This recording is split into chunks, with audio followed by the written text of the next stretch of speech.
তো দেখো, আজকে আমরা বেসিক্যালি নাউন পড়বো। তো তোমরা পার্টস অফ স্পিচে আসলেই কেন জানি ভয় ভীতি তোমাদের কাজ করে। তো আমি তোমাদের নাউনটা এমন ভাবে পড়াবো যাতে করে তোমাদের আসলে ভয় ভীতিটা দূর হয়ে যায় এবং সবই কভার হয়ে যায় খুব শর্টকাটে। ঠিক আছে, আমাদের পড়ার টেকনিকটা তোমরা অলরেডি ধরে ফেলছো যে আমরা আসলে রুলগুলোকে শর্ট করে নিয়ে আসি, যে বেশি আমরা রুল আসলে পড়বো না, কিন্তু বেশি কারেক্ট করব। ঠিক আছে, তো আজকের ক্লাসটাতেও এইরকম হবে। আশা করি তোমরা যদি ক্লাসটা করতে পারো, তোমাদের এই নাউন থেকে প্রিভিয়াস ইয়ারে যত প্রশ্ন আসছে বা তোমাদের সময় যতগুলো আসবে সবই কভার হয়ে যাবে। কম্প্যাক্ট একটা ক্লাস। এই ক্লাসটা সুন্দর করে করলে নাউন নিয়ে তোমাদের আর কোনো প্রবলেম থাকবে না। ইভেন আমাদের সবগুলা ক্লাসই যদি তোমরা এভাবে করো তাইলে তোমাদের আর কোনো প্রবলেমই থাকবে না। তো চলো আমরা নাউনটা শুরু করে দেই। তো প্রথমে দেখো, আমরা নাউনের আসলে বেসিক গুলা খুবই জানবো। ঠিক আছে, আমরা মোটামুটি সবই পড়ি, এই জন্য আমরা নাউনের বেসিকটা থেকেই একদম শুরু করে দিব। তো এখানে কি বলা আছে যে নাউন আসলে কাকে বলে বা নাউন জিনিসটা আসলে কি। নর্মালি পৃথিবীতে যে কোনো কিছুর নামকেই নাউন বলে, সেটা যে কোনো কিছুর নাম হইতে পারে। যেমন নাউনকেও নাউন বলা হইতে পারে, নাউনও তো একটা নাম। তোমাকে যদি এইভাবে কেউ বলে যে নাউন কি, নাউন একটা নাউন, বুঝতে পারছো? মানে নাউনটাও তো পার্টস অফ স্পিচের একটা অংশ। যেমন noun, pronoun, adjective, verb, adverb, এগুলো প্রত্যেকটাই একটা একটা করে নাম। তো অনেক সময় এভাবে তোমাদের কনফিউজ করে দেয় প্রশ্নে যে হোয়াট ইজ নাউন, মানে হোয়াট ইজ নাউন, নাউন দিয়ে আবার এরকম করে অপশন দিয়ে দেয় যে নাউন নাকি প্রোনাউন নাকি অ্যাডজেক্টিভ। এই ধরনের কনফিউশন যদি তোমাদের ক্রিয়েট করে দেয়, তাইলে ইজিলি বিষয়টাকে ধরে নিবা যে নাউন আসলে কি। নাউন একটা নাম, যার কারণে এটা একটা নাউন। ঠিক আছে, অর্থাৎ পৃথিবীতে যেটাই আসলে নাম সেটাই নাউন। ওকে, এটা হচ্ছে বেসিক আমাদের কনসেপ্ট। তো এই টাইপের প্রশ্নগুলো কিন্তু তোমাদের হয় অনেক সময়, দেখবা এরকম করে দেয়া থাকে যে প্রোনাউন, প্রোনাউন একটি কি, প্রোনাউন একটি, প্রোনাউন একটি কি। ওকে, এই টাইপের প্রশ্ন তোমাদের থাকে। এরকম করে অপশন দেয়া থাকে, এতে হচ্ছে নাউন, তারপরে হচ্ছে বিতে হচ্ছে ধরো প্রোনাউন, প্রোনাউন, তারপরে ধরো সিতে হচ্ছে অ্যাডজেক্টিভ, তারপরে ধরো ডিতে দিল নান, মানে একটাও না। ঠিক আছে, তো এই টাইপের প্রশ্নগুলা যাতে তোমাদের কোনো প্রবলেম না হয়, যার কারণে আমরা একদম বেসিক থেকে পড়লাম। ওকে, এইটাই জাস্ট এখান থেকে মনে রাখো, এর বেশি কখনো পরীক্ষাতে আসি নাই, তো আমরা এর বেশি আসলে আর পড়বো না।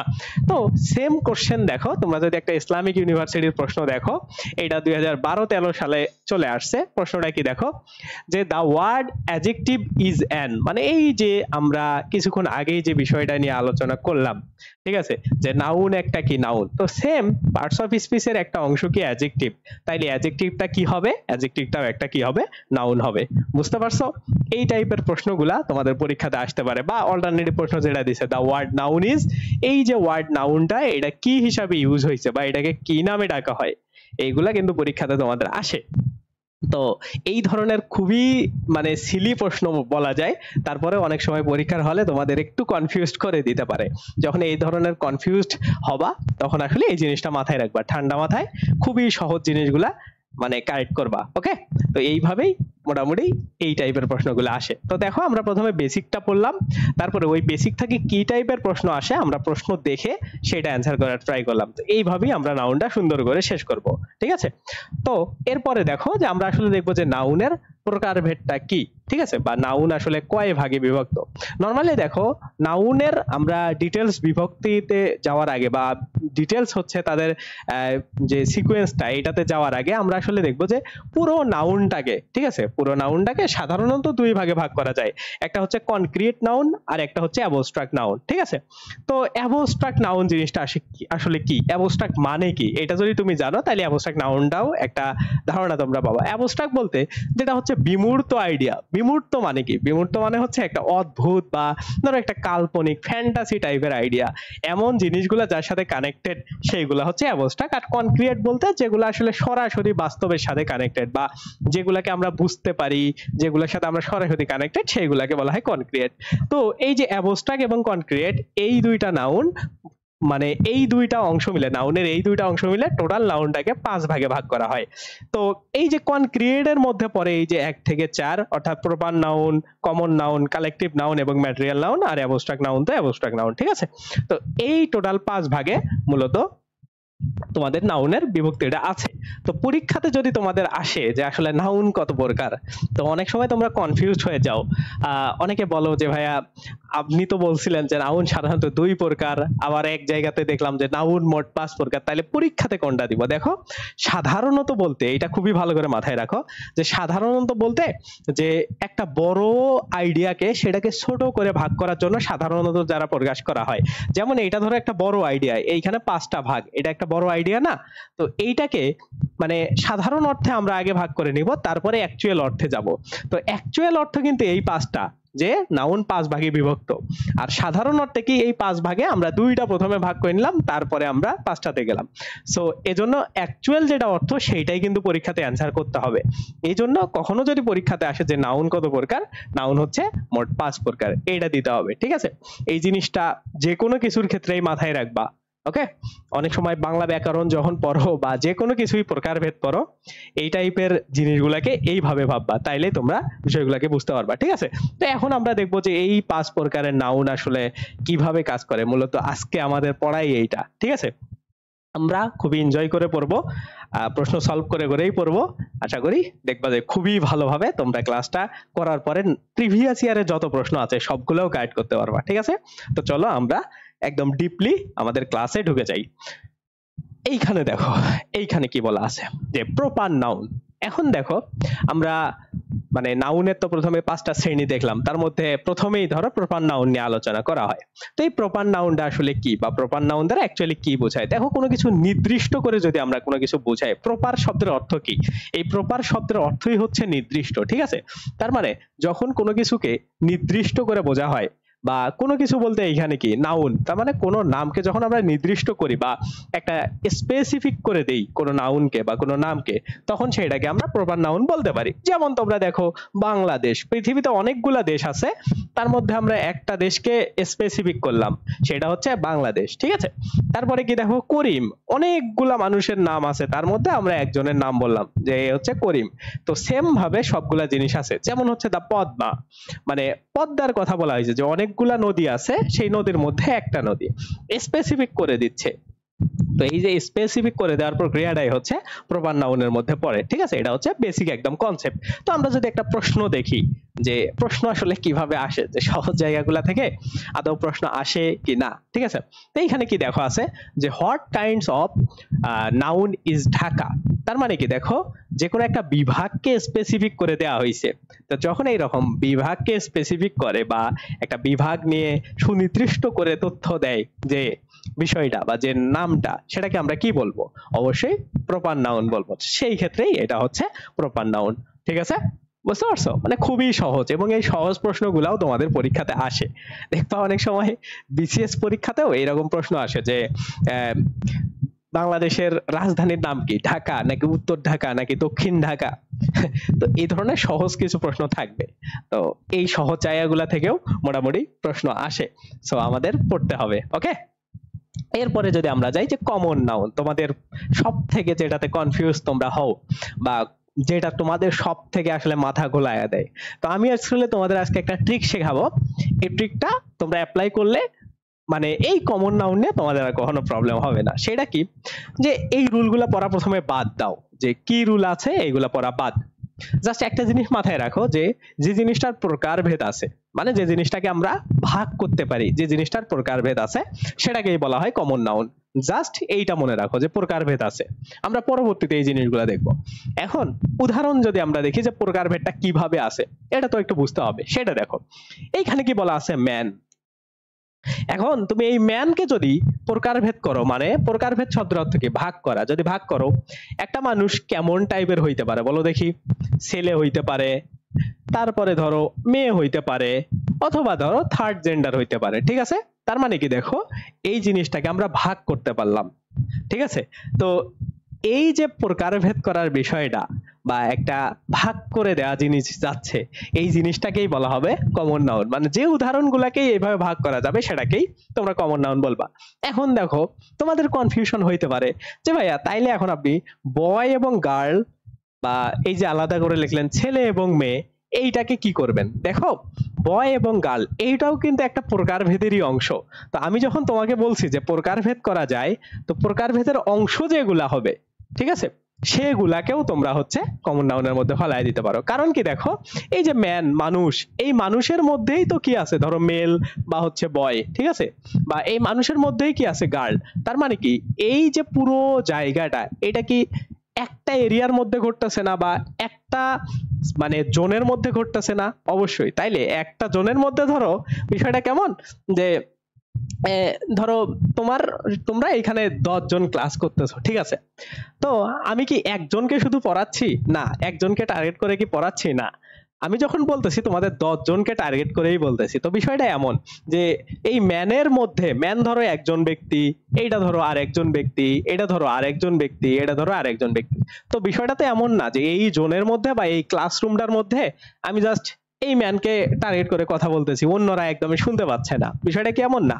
তো একটা জোনের মধ্যে যেহেতু জিনিসটা এক্সিস্ট করে, সেজন্য এই রকমের প্রকারভেদওয়ালার মানে পুরো জোনটা, প্রকারভেদের পুরো জোনটা, এটা প্রকারভেদের পুরো জোন না, এই জোনটার মধ্যে যেটাই থাকবে সেটাই হচ্ছে কমন নাউন, ঠিক আছে। তাইলে এখন দেখো এই জায়গাতে এই যে স্টুডেন্ট, টিচার, ঠিক আছে, মানে শিক্ষার সাথে শিক্ষকের সাথে, মানে তুমি যদি এরকম করো যে স্টুডেন্টকে যদি ভাঙো কি পাবা, যে ধরো মেল স্টুডেন্ট আর হচ্ছে ফিমেল স্টুডেন্ট, টিচারকেও যদি ভাঙো মেল টিচার ফিমেল টিচার, তারপরে ডক্টরকেও যদি ভাঙো সেম, বুককেও যদি ভাঙো, বুককেও আলাদা আলাদা টাইপে প্রকাশ করা যায়। যেমন ধরো ফিকশনাল বুক, তারপরে ধরো বিভিন্ন কবিতার বই, ঠিক আছে, বিভিন্ন নাটকের বই, ঠিক এই টাইপের তুমি বিভিন্ন ভাগে ভাগ করতে পারবা। অর্থাৎ এইখানে যে উদাহরণগুলাই আছে মোটামুটি সবগুলাকেই তুমি ভাগ করতে পারবা। এখন তোমাদের মনে প্রশ্ন আসতে পারে, এইখানে আছে অনেকে যে ভাইয়া এমন দুই একটা উদাহরণ আছে যে এইগুলাকে আসলে ভাগ করা যায় না, তো তখন আমি কি করব? বা যদি এমন উদাহরণ আমি পাই, তখন সেটা সুন্দর করে একটু মুখস্থ করে নিও। কারণ এই টেকনিকটা আমি নিজেই তৈরি করছি। কারণ আমি অনেক সময় কমন নাউন এবং কালেকটিভ নাউন কনফিউজড করে ফেলতাম, পরে দেখলাম আসলে মেজর ডিফারেন্সটা কোথায়। তো আমার যেহেতু রুল তৈরি করা, এই জন্য ধরো 100% হয়তো বা এটা মানে এক্সিকিউট হয় না, ঠিক আছে। এই জন্য সব যদি এক্সিকিউট না হয়, যদিও 99%ই হয়, পরীক্ষাতে যেগুলো আসবে সেগুলা এই একটা ছোট্ট কথা দ্বারাই তোমরা গাইড করতে পারবা। তারপরেও ওই যে প্রশ্ন তৈরি করো, মানে প্রশ্ন করতে পারো অনেকে যে ভাই হচ্ছে না তো দুই একটা উদাহরণে, তখন ওই জিনিসটা এই যে উপরে যে সংজ্ঞাটা আছে ওইটা দিয়ে মেলায় নিবা। উপরে কি সংজ্ঞাটা আছে আমরা যদি এখন সেটা দেখি। উপরের সংজ্ঞাটা দেখো, উপরে কি বলা আছে, যে যে সকল নাউন দ্বারা নির্দিষ্ট কোনো ব্যক্তি, বস্তু, স্থানের নাম না বুঝিয়ে এক জাতীয় সকলকে বোঝায়, ঠিক আছে, একই জাতীয় সকলকে বোঝায়, সেটাকে বলা হবে হচ্ছে কমন নাউন, ঠিক আছে। নির্দিষ্ট কেউ না, যেমন এইখানে দেখো বয়, বয় কি একজন বয়কে বোঝাচ্ছে না, একটা বয় জাতিকে বোঝাচ্ছে। গার্ল একজন গার্লকে বোঝাচ্ছে না, একটা জাতিকে বোঝাচ্ছে, ঠিক আছে। তো তোমরা আসলে এখন মনে হচ্ছে যে ভাই উদাহরণ পরেও তো ইজি মনে হইতেছে, যখন ওই যে ইয়াতে যাবা না, মানে কালেকটিভ নাউনে যাবা আর কমন নাউনে যাবা, দুইটা একসাথে যখন তোমাকে দেওয়া হবে তখন তুমি কনফিউজড হয়ে যাবা, ঠিক আছে। এই জন্য আমি যে ট্রিকটা বললাম এটা খুবই ইফেক্টিভ হবে যখন তুমি প্রশ্ন সলভিং এ যাবা। ওকে, তো তুমি যেটা ইচ্ছা ওইটাই মাথায় রাখতে পারো, মানে আমারটা রাখলে সব থেকে বেশি বেটার। ওকে, তো এইভাবেই জিনিসগুলা মোটামুটি কাজ করে। ওকে, এখন আমরা আসবো যে প্রশ্ন কারেকশনে, ঠিক আছে। প্রশ্ন আসলে কিভাবে আসে এটাও তো জানতে হবে। তো প্রশ্নটা দেখো, এখানে কি বলা আছে, what kind of noun river girl, ঠিক আছে। এখন দেখো আমরা যদি নদীকে, আমরা এইভাবে চিন্তা করি, ধরো আমরা নদীকে ভাগ করলাম কি কি, ধরো পদ্মা নদী, তারপরে হচ্ছে মেঘনা নদী, তারপরে ধরো আরো নদী, ধরো কর্ণফুলী কর্ণফুলী নদী। তো বিভিন্ন নামে আমরা কিন্তু ভাগ করতে পারতেছি। আমরা কি জানি যে যেটাকে আসলে ভাগ করা যায়, বা ভাগের যদি কোনো কিছু অংশ মানে স্পেসিফিক এরকম থাকে, ঠিক আছে, যেটা আসলে সুনির্দিষ্ট বোঝাবে না, এরকমও যদি থাকে, তাইলে সেটাকে আমরা কি বলবো, কমন নাউন বলবো, ঠিক আছে। তাইলে দেখো গার্ল কিসের অংশ, গার্ল হচ্ছে মানুষের অংশ, ঠিক আছে, মানুষের অংশ। তার মানে এই দুইটাকে আমরা কি বলতে পারি, এই দুইটাকে আমরা বলতে পারি হচ্ছে কমন নাউন, ঠিক আছে। খুবই সহজে বোঝা, তোমার ওই রুল মাথায় আনতে হবে না, জাস্ট ওই ট্রিকটা অ্যাপ্লাই করলেই তোমার কারেক্ট হয়ে যাচ্ছে, ঠিক আছে। এইটা এইভাবে তোমরা মাথায় রাখতে পারো। এরপরে আসো আমরা যদি এখন দেখি যে প্লুরাল কমন নাউন জিনিসটা আসলে কি। প্লুরাল বলতে যে আসলে এটা একটা বহুবচন বোঝাবে এমন, তাই না? তো আসলে এই জায়গাতে এই সিস্টেমটা অ্যাকচুয়ালি এরকম না। দেখো এখানে কি বলা আছে যে দা প্লাস অ্যাডজেক্টিভ, ঠিক আছে, কোনো বিশেষ শ্রেণীর সকলকে বোঝাইলে সেটাকে প্লুরাল কমন নাউন বলে।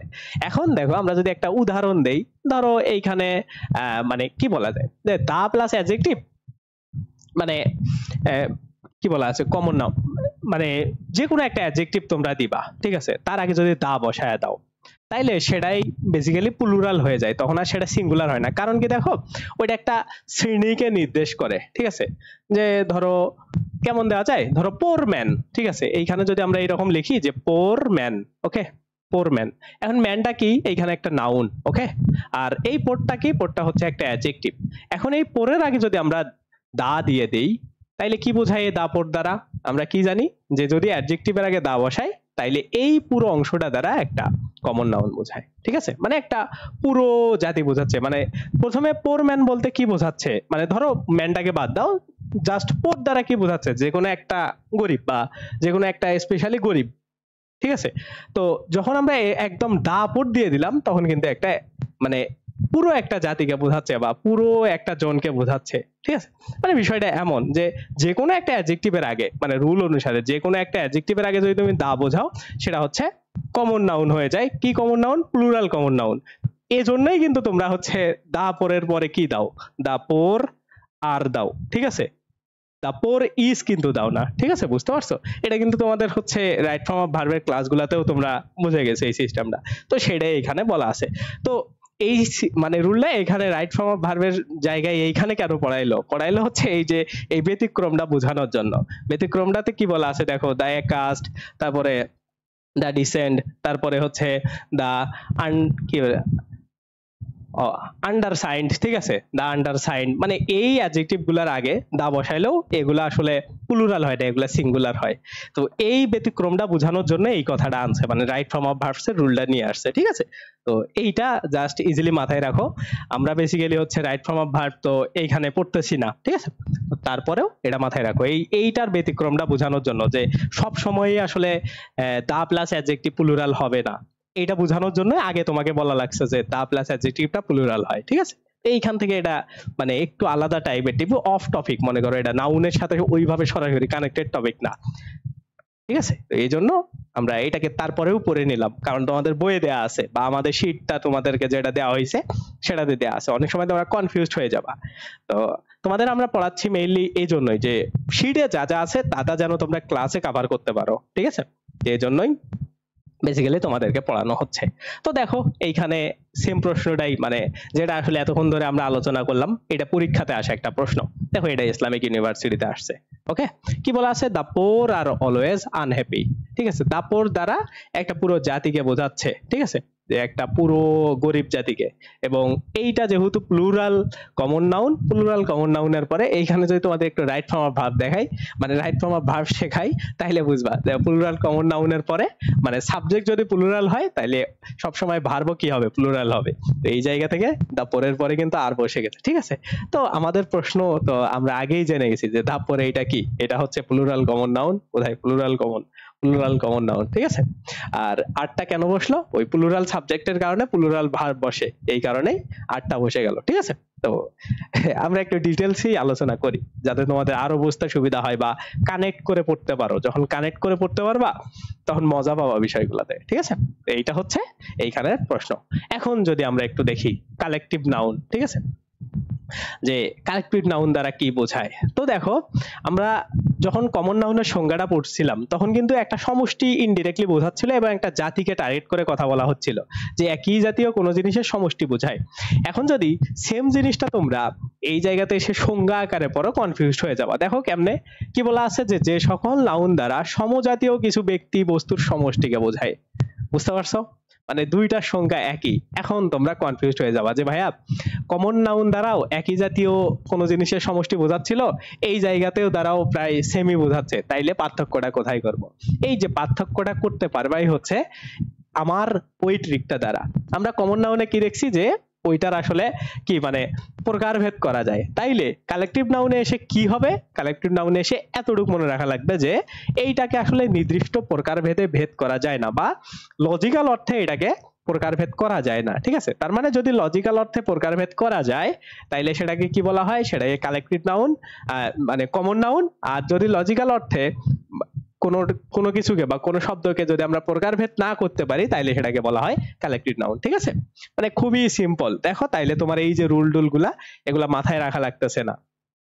ওকে, জাস্ট এতটুকুই মাথায় রাখো। তাইলে এখন আমরা দেখবো যে কিভাবে আসলে নির্দিষ্ট প্রকারভেদ নাই এইটা বোঝালে মানে কালেক্টিভ নাউনটা হয়, এটা আমরা একটু দেখার ট্রাই করব। তো এইখানে দেখো যে আর্মি এই শব্দটা কিভাবে কালেক্টিভ নাউন হইলো আমাদের রুলস অনুসারে। এখন দেখো আর্মিকে আমরা যেমন এইরকম করে মানে ভাগ করছিলাম যে আহ, একটা মানুষকে দুইটা ভাগে ভাগ করলাম, যে একটা ছেলে একটা মেয়ে, বা একটা বয় একটা গার্ল, একটা মানে কি বলা হয় এটাকে, একটা মানে কি বলা হয়, দাঁড়াও মনে হচ্ছে না কেন হবে, মানে কি বলা হয় এটাকে, যে মেনে নেওয়ার মতো আর কি, মানে যেটা আসলে বাস্তবের সাথে যায়, বাস্তবিক অর্থ প্রকাশ করতেছে। যে এরকম করে যে ধরো ম্যানকে, ধরো আমরা মানুষকে মানুষকে দুই ভাগে ভাগ করলাম, একটা হচ্ছে বয় আর একটা হচ্ছে গার্ল, ঠিক আছে, বা একটা ধরো থার্ড জেন্ডার। এটা কিন্তু বাস্তবে মেনে নেওয়ার মতো, মানে বাস্তবিক অর্থ প্রকাশ করতেছে, বা আমরা সচরাচর এটা দেখিও। কিন্তু তুমি যদি সেনাবাহিনীকে এইভাবে বলো যে মেয়ে সেনাবাহিনী, ছেলে সেনাবাহিনী, ছেলে সেনাবাহিনী, তাইলে কি এইটা কি মানে মেনে নেওয়ার মতো ভাগ করা যাচ্ছে? যাচ্ছে না। তার মানে কি এটাকে প্রকারভেদ করা যায় না। যেহেতু প্রকারভেদ করা যায় না কিন্তু সমষ্টি বোঝাচ্ছে, সেহেতু এটাকে বলা হবে কালেকটিভ নাউন, ঠিক আছে? মানে বিষয়গুলো এমন যে দুইটা দ্বারাই তোমার সমষ্টি বোঝাবে, একটাকে তুমি প্রকারভেদ করতে পারবা, একটাকে প্রকারভেদ করতে পারবা না। এতটুক লজিক যদি তুমি বুঝতে পারো তাইলেই তোমার কমন নাউন এবং কালেক্টিভ নাউনের হাজার হাজার রুল মুখস্থ করা লাগবে না, ঠিক আছে? আমি নিজেও এইভাবে অ্যাডমিশন টেস্টে প্রশ্ন কারেক্ট করছি, ঠিক আছে? তারপরে দেখো আরো যদি তোমাদেরকে দেখাই, এইখানে দেখো জনতা, ঠিক আছে, ক্রাউড, বল না ক্রাউড। এখন এই ক্রাউডের একটা হিউজ অ্যামাউন্ট বোঝাচ্ছে, ঠিক আছে না? যে এই জায়গাতে কি স্পেসিফিক এরকম বোঝাচ্ছে যে একটা একটা একটা ক্রাউডে ধরো এই যে দুইটা ছেলে আছে, ছোট বাচ্চা আছে, বড় বাচ্চা আছে, মানে স্পেসিফিক। কখনো কি তুমি দেখছো যে ক্রাউডের মধ্যে একদম মানে গ্যাঞ্জাম লেগে গেছে, ওইখানে গিয়ে কেউ ভাগ করে দিতে পারছে যে তোমরা ছেলেরা আলাদা গ্যাঞ্জাম করো, মেয়েরা আলাদা গ্যাঞ্জাম করো? এটাই কিন্তু ভাগ করে দেওয়া যাচ্ছে না। মানে ওই ক্রাউডের সেন্স থেকে তোমরা চিন্তা করবা যে এটাকে আসলে ভাগ করা যায় কিনা। তো ধরো অনেক খেলা হচ্ছে, গ্যালারিতে খেলা হচ্ছে, মানে একটা মাঠে খেলা হচ্ছে, গ্যালারিতে অনেক ক্রাউড। এখন মানে সবাই চিল্লা টিল্লা করতেছে, এরকম কি বলা হয়েছে যে ধরো রিয়াল মাদ্রিদ গোল দিলে শুধু ছেলেরা চিল্লাবে, বার্সেলোনা গোল দিলে শুধু মেয়েরা চিল্লাবে? এমন তো হয় না, ঠিক আছে না? তো যেটাকে আসলে স্পেসিফিক সুনির্দিষ্ট করা যায় না, ভাগ করা যায় না, সেটাকে বলা হবে হচ্ছে কালেক্টিভ নাউন। তো এইভাবে আসলে বিষয়গুলা হয়। আরো একটা ইন্টারেস্টিং বিষয় আছে, সেটা আমরা হচ্ছে ট্রান্সফরমেশন অফ হচ্ছে নাউনে যখন যাব তখন দেখবো যে কিভাবে আসলে অন্য নাউন থেকে আমরা ডিরেক্ট কমন নাউনে ফলাইতে পারি, ঠিক আছে? ওটা ট্রান্সফরমেশন অফ মানে এক নাউন থেকে আরেক নাউনে যাওয়া। জাস্ট তোমরা এতটুকু কনসেপ্ট বোঝো। তো আমাকে তোমরা এখন বলো তো দেখি যে তোমাদের আর মানে আমরা মানে তোমাদের আর আসলে এই যে কালেকটিভ নাউন এবং কমন নাউন এই দুইটা বুঝতে প্রবলেম হবে কিনা, বা আমি তোমাদের যেভাবে শিখাইলাম এইটা তোমরা বুঝছো কিনা, এটা আমাকে একটু বলো। এটা কি তোমরা বুঝে গেছো যে আসলে মানে কিভাবে ভাগ করতে হয়, ভাবতে হয় কিভাবে, ঠিক আছে? এগুলা কি বুঝে গেছো? এগুলা বুঝে গেছো? ওকে, বুঝছো না? বোঝা গেছে না? ক্লিয়ার ভাইয়া, ঠিক আছে, এইটা হচ্ছে খুবই শর্টকাট। ওকে, এখন আমরা যদি একটু প্রশ্নে আসি, এইখানে কি দেখো what kind of noun cattle, কি বলা আছে যে এই ক্যাটেলটা কোন টাইপের নাউন। তাইলে দেখো ক্যাটেল শব্দের অর্থ কি বলো দেখি, ক্যাটেল শব্দের অর্থ কি বলো দেখি, তোমরা ইংরেজি পারো কিনা। ক্যাটেল শব্দের অর্থ, অর্থ না জানলে কিন্তু তোমার হ্যাঁ তুমি ভাগ করতে পারবা না। বলো ক্যাটেল শব্দের অর্থ কি? কেউ জানো না?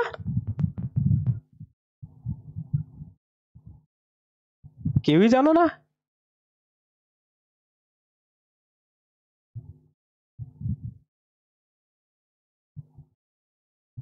ওকে, ঠিক আছে। গবাদি পশু, তোমাদেরকে যে গরু ছাগল বলে গালিগালাজ করে দেখবা বিভিন্ন টিচাররা বেশি মজা করে, যে দেখবা প্রিয় যারা স্টুডেন্ট আছে তাদেরকে বলে হে এ, মানে মজা করে আর কি বলে, রাগ করে বললে সেটা হিসাব আলাদা। ঠিক আছে, গবাদি পশুর পাল। তাইলে দেখো, এখন এই গবাদি পশুটা, ঠিক আছে, এইটাকে তোমরা কোন নাউনের মধ্যে ফালায় দিবা? দেখো, স্পেসিফিক গবাদি পশুর পাল মানে একটা পুরো জিনিসকে করে ফেলছে, যে এমন কি করা যাচ্ছে যে ধরো গবাদি পশুগুলা, তোমরা অনেকে বলতে পারবা যে ভাই এখানে তো মানে ধরেন ছোট বাছুর আছে, বড় বাছুর আছে, তো এইগুলা কিন্তু লজিক্যাল ভাবে আসলে ওইভাবে মানুষ চিন্তা করে না। ঠিক আছে, যে মানুষের যেমন ছেলে মেয়ে এইরকম একদম আলাদা ভাবে চিন্তা করতেছে, ওই টাইপের চিন্তাটা করে না, বা ঠিক আছে। তো এই এই জায়গা থেকে কিন্তু এটা কখনোই হচ্ছে কমন নাউন হবে না। তোমরা যাতে কনফিউজড হও, যার কারণে এই উদাহরণটা আমি দিছি। ঠিক আছে, তো এইভাবে চিন্তা করবা যে এইটাকে আমরা লজিক্যাল অর্থে, আমরা একদম মানে মেনে নেওয়ার মতো অর্থে, তোমরা যদি ওই মানে সবভাবেই চিন্তা করো যে ভাইয়া, তাইলে দেখবে ক্রাউডকেও তুমি হচ্ছে বিভক্ত করে ফেলতেছো। ঠিক আছে, যে ওই যে বললাম ক্রাউডকেও, যে ছেলে ক্রাউড মেয়ে ক্রাউড, কিন্তু লজিক্যাল অর্থে গবাদি পশুর পাল, পাল বলতে কি বোঝাচ্ছে, যে ধরো এইখানে সব ধরনের গরু ছাগল মিলাই থাকবে। ঠিক আছে না? এখন তোমাকে যদি বলা হয় যে ছোট গরুরা আলাদা ভাগের, তার মানে ওরা আলাদা সময় খাবে, বড় গরুরা আলাদা ভাগের, বা এড়ে বা অক্স বা ষাঁড় আলাদা সময় খাবে, অন্য গরু আলাদা সময় খাবে, তো এইটা কিন্তু হয় না। ঠিক আছে, তো এই অর্থে চিন্তা করবা, মানে ইললজিক্যাল অর্থে চিন্তা ভাবনা করলে কিন্তু হবে না, লজিক্যাল অর্থে চিন্তা ভাবনা করতে হবে যে মানানসই হয় কিনা। ঠিক আছে, এই জায়গাগুলা থেকে কিন্তু তোমরা গাইড করতে পারবা। ঠিক আছে, এটা হচ্ছে শর্টকাট একটা টেকনিক। ওকে, এটাকে বলা হবে হচ্ছে কালেক্টেড নাউন। এখন আসো, তোমাদের বইয়ের বা তোমাদের কাছের প্রায় 8টা রুল আমি কমায়া দিই। ঠিক আছে, 8টা রুল, মানে তোমাদের বই যখন, বা আমরা তোমাদের যে শীটটা দিছি ওইটাতে দেখবা যে এরকম বলা আছে যে প্রপার নাউন থেকে কিভাবে কমন নাউন করা যায়, তারপরে ধরো ম্যাটেরিয়াল নাউন থেকে কিভাবে কমন নাউন করা যায়, এরকমের অনেকগুলা সিস্টেম দেয়া আছে। তো সবগুলা রুলই তোমরা বাদ দিবা, জাস্ট এই একটা রুল মাথায় রাখবা। ঠিক আছে, যে যে কোনো নাউন থেকে তোমরা কমন নাউন কিভাবে করবা, বা যে কোনো নাউনকে কমন নাউনে কিভাবে ট্রান্সফার করবা, জাস্ট এই একটা রুল তোমরা মাথায় রাখবা। সেটা কি দেখো, আর্টিকেল ডট ডট ডট, মানে মাঝখানে যে কোনো কিছু থাকবে, তারপরে হচ্ছে প্রিপজিশন, এইরকম যদি থাকে তাইলে সেটা সবসময় কমন নাউন হবে। এখন আর্টিকেলটা কেমন, কি কি বসতে পারে? আর্টিকেল ধরো এ এন্ড দি, যে কোনো কিছু বসতে পারে। আর প্রিপজিশনের মধ্যে অফ বা ইনটু, এই দুইটা মোটামুটি সময় বসে, বা বেশিরভাগ সময় অফ বসে। তার মানে একটা জিনিস দেখো, যে দা এবং অফের মাঝে যেটা থাকে সেটাকে তোমরা কমন নাউন বলতে পারো। ঠিক আছে, যেমন আমরা যদি একটা উদাহরণ দেই, যে ধরো নজরুল, নজরুল ইজ দা, কি বলে, ইজ দা রিবেল। ঠিক আছে, rebel poet, rebel poet of Bangladesh. ঠিক আছে, তার মানে কি দেখো, এই যে রিবেল পোয়েট, এই যে রিবেল শব্দটা বা এই রিবেল পোয়েট পুরোটাই দা এবং অফের মাঝে যেটা আছে, এটাকে তুমি কি বলতে পারবা? দা এবং অফের মাঝে যেটা থাকবে সেটাকে তুমি কমন নাউন বলতে পারবা। ঠিক আছে, তোমরা তো সবাই জানতা যে দা এবং অফের মাঝে নাউন বসে, কিন্তু অ্যাকচুয়ালি কোন নাউনটা বসে? সব সময়, বেশিরভাগ সময় 99% টাইমে তোমাদের কমন নাউন বসে। ঠিক আছে, তো উদাহরণ যদি আমরা একটু প্রশ্ন সলভে যাই তাইলে তোমরা বুঝতে পারবা। তাইলে কি, এই রুলটা খালি মাথায় রাখো যে article dot dot dot preposition, তারপরে যেটাই থাকবে সেটাকেই তোমরা চোখ বন্ধ করে কমন নাউন দিয়ে দিবা, তাইলে তোমার কারেক্ট হয়ে যাবে। দেখো উদাহরণ যদি একটু দেখো, এইখানে কি বলা আছে, যে দেখো দা, তারপরে হচ্ছে ডট ডট ডট চ্যারিটি। ঠিক আছে, the charity dash dash dash dash dash, যা আছে আছে। তারপরে প্রশ্নটা দেখো, যা চ্যারিটি অফ কি বলে হ্যামেন্ড। ঠিক আছে, হ্যাটমেন, হ্যাটেম, হ্যাটেম, আচ্ছা, the charity of Hatim Tai is known to all. ঠিক আছে, তো এই চ্যারিটি দ্বারা কি বোঝানো হয়েছে?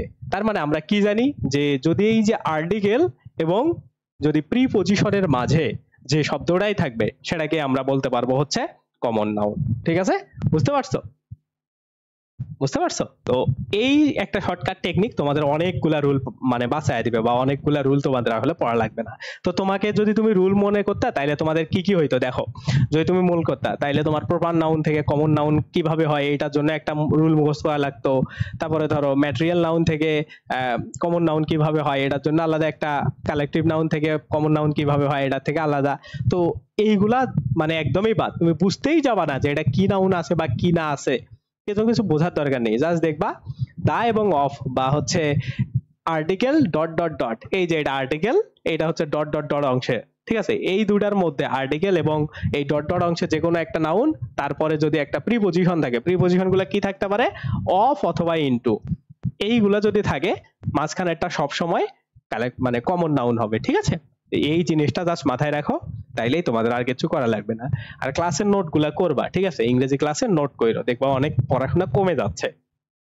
তারপরে কোশ্চেনটা দেখো, এইখানে কি বলা আছে, he is the justice of the high court, ঠিক আছে, কি বলা আছে, he is the justice of the high court. এইখানে কি বলা আছে, এইখানে বলা আছে যে জাস্টিসটা আসলে কি, মানে মূল কথা এই যে এটা চাইছে তোমাদের, যে জাস্টিসটাকে কি অর্থে প্রকাশ করা হয়েছে। তাইলে ওই রুলে যাও, তোমরা দেখো জাস্টিসের পরে কি আছে, প্রিপজিশন অফ আসে, আগে কি আছে, এ আছে, তার মানে এইখানে আছে হচ্ছে আর্টিকেল, আর্টিকেল, আর এই পাশে কি আছে, প্রিপজিশন, প্রিপজিশন। এখন আর্টিকেল ডট ডট ডট প্রিপজিশনের মধ্যে যেটাই থাকবে সেটাকে আমরা কি জানি, সেটাকে আমরা জানি যে কমন নাউন, এই জন্য এটা একটা কমন নাউন হয়ে গেল। বুঝতে পারছো কিভাবে হচ্ছে প্রশ্নগুলা, এবং এই জায়গা থেকে অনেক প্রশ্ন কিন্তু আসে, ওকে, এই জায়গা থেকে অনেক প্রশ্ন আসে।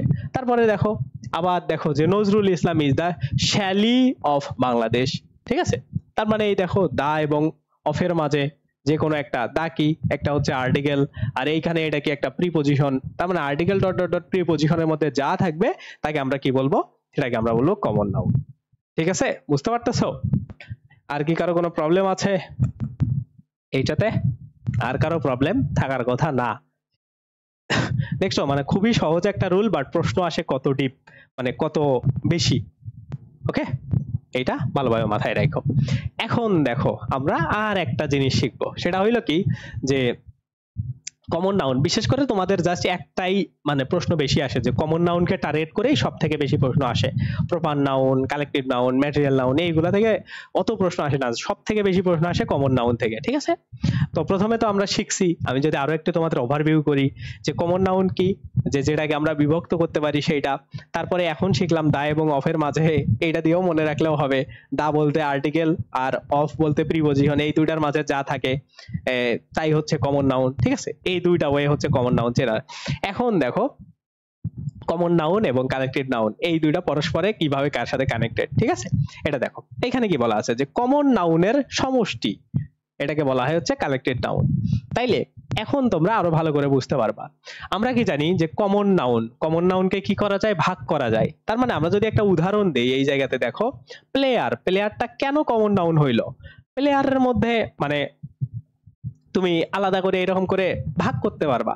যেমন দেখো তুমি যদি মানে লজিক্যাল ওয়েতে প্লেয়ারকে ভাগ করো, তাইলে কোন ওয়েতে ভাগ করা লাগবে, যে পজিশন অনুসারে। যেমন ধরো ডিফেন্সিভ প্লেয়ার কারা, তারা একটা ক্যাটাগরির, কারা মিডফিল্ড পজিশনে খেলে তারা একটা ক্যাটাগরির, তারপরে ধরো যারা স্ট্রাইক পজিশন বা ফরওয়ার্ড পজিশনে খেলে তারা, ক্রিকেটের কথা যদি তুমি চিন্তা করো, ওপেনিং ব্যাটসম্যান বা বলার একটা ক্যাটাগরি, ব্যাটসম্যান একটা ক্যাটাগরি, অলরাউন্ডার একটা ক্যাটাগরি, এগুলো কিন্তু ভাগ করা যাচ্ছে।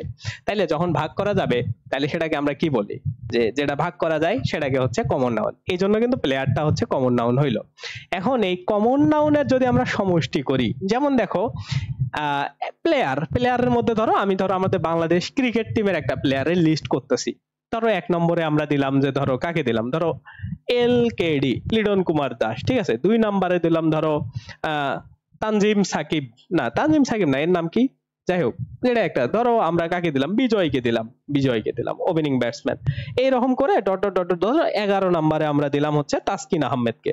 ওকে, তো এই যে এক একটা করে প্লেয়ার মিলে কি তৈরি হয়েছিল, মানে এক একটা করে ইন্ডিভিজুয়াল ইন্ডিভিজুয়াল ইন্ডিভিজুয়াল, এগুলো এক একটা করে প্লেয়ার, ঠিক আছে, এগুলো একটা করে প্লেয়ার, তার মানে এগুলো সবগুলা মিলায় একটা কমন নাউন হয়েছিল, কারণ এগুলাকে আমরা ভাগ করতে পারছি, এটা তো আমরা আগে জানছি।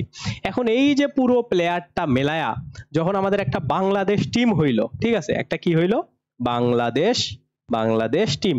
ওকে, যখন আমাদের একটা বাংলাদেশ ক্রিকেট টিম হইলো, তখন এই সিচুয়েশনটাকে বলা হবে হচ্ছে কালেক্টিভ নাউন। কেন, এই যে কমন নাউন যেগুলা আছে, মানে কমন নাউনের মধ্যে যেগুলো আছে এক একটা করে ইন্ডিভিজুয়াল প্লেয়ার বা এক একটা পজিশনের প্লেয়ার, যেমন হচ্ছে ওপেনিং পজিশনে এরা, তারপরে ধরো এরা বোলিং পজিশনে, এই মাঝখানে যারা আছে ধরো তারা অলরাউন্ড পজিশনে আছে, কারণ কেউ শুধু হচ্ছে ব্যাটার পজিশনে আছে। তো এই যে সবগুলা অংশ মেলায়া যখন একটা সমষ্টি তৈরি করলো, এই যে ধরো ওপেনিং ব্যাটসম্যান, অলরাউন্ডার, তারপরে শুধু ব্যাটসম্যান, তারপরে ধরো বোলার, এই সবগুলা মেলাই তো বাংলাদেশ টিমটা তৈরি হয়েছে, তাই না? তার মানে কি এইখানে কমন নাউন গুলা যেগুলো আছে সেগুলা সমষ্টিতেই কিন্তু কালেক্টিভ নাউনটা তৈরি হচ্ছে। বুঝতে পারছো যে এইগুলা আলাদা আলাদা জায়গাগুলা একটা সমষ্টি তৈরি করলো, সমষ্টি তৈরি হওয়া মাত্রই এই জিনিসটা হয়ে যাবে কি, এই জিনিসটা হয়ে যাবে একটা হচ্ছে কালেক্টিভ নাউন। ঠিক আছে, তো সেই কথাটাই এখানে বলা হয়েছে যে কমন নাউন গুলা যখন সমষ্টি করা হয়, যেমন এই যে এইগুলা কমন নাউন, এইগুলাকে আমরা সমষ্টি করলাম, করার পরে আমরা একটা টিম বানাইলাম, এই টিমটা বানানোর ফলে টিমটাকে আমরা বলতে পারবো যে একটা কালেক্টিভ নাউন। ঠিক আছে, এইটা একটা ডিফারেন্স বা এটা একটা বোঝার টেকনিক। তাইলে আমরা যদি আরো একবার রিভিউ করি যে কমন নাউন বলতে কি বোঝানো হয়েছে, যে যেটাকে আমরা হচ্ছে বিভক্ত বা হচ্ছে ভাগ করতে পারি, ধরো যেটাকে আমরা ভাগ করতে পারি, মানে বিভিন্ন ভাগে ভাগ করতে পারি। ভাগ বলতে কিন্তু ওই মানে ইয়া ভাগ না, অঙ্কের ভাগ না, ভাগ মানে বিভক্ত করতে পারি। কালেক্টিভ নাউনকে যেটাকে আমরা বিভক্ত করতে পারি না, বিভক্ত করতে পারি না। ঠিক আছে, আর একটা জিনিস কি দেখলাম যে কালেক্টিভ নাউনটা কিভাবে গঠিত হয়, কমন নাউনের সমষ্টি দ্বারা বা কমন নাউন গুলা মেলাই। তোমাদের যদি আমি আরো একটা মানে ভালো উদাহরণ দিই, কি দেয়া যায় দেখো, এখানে কি বলা আছে, কালেক্টিভ নাউন ধরো কি দেয়া যায়, এইটা নাও, ধরো এক একটা হচ্ছে স্কুল। ঠিক আছে, এক একটা অনেকগুলা স্কুল মেলায়া স্কুল দেয়া যায়, নেওয়া যায়, নেওয়া যায়। ধরো ধরো অনেকগুলা স্কুল, ঠিক আছে, স্কুলগুলা মেলায়া মেলায়া মেলায়া মেলায়া আমরা এমন একটা জিনিস তৈরি করব যেটা ধরো পৃথিবীতে নাই, ধরো আমরা তৈরি করব যে একটা স্কুল, স্কুল ধরো তোমার একটা হাই স্কুল, আর একটা হাই স্কুল, আর একটা হাই স্কুল, এরকম করে করে আমরা একটা ধরো বড় লেভেলের একটা জায়গা তৈরি করলাম, এই যে হাই স্কুলের সমষ্টিগুলা দিয়ে আর একটা বড় জায়গা, ধরো ওইটা পজিশন বাংলাদেশে নাই, আমরা একটা তৈরি করলাম। এই যে তৈরি করা সিস্টেমটা, তার মানে কি হইলো, ধরো হাই স্কুলগুলা মানে আমরা এক একটা করে করে হাই স্কুলগুলাকে আমরা কি বলতে পারি যে এক একটা হাই স্কুল কমন নাউন, কারণ হাই স্কুলগুলাকে আমরা বিভিন্ন ভাগে ভাগ করতে পারবো, যেমন ধরো class 6, class 7, class 8, class 9, class 10, এগুলাকে ভাগ করতে পারি, এগুলো একটা কমন নাউন বানাইলাম।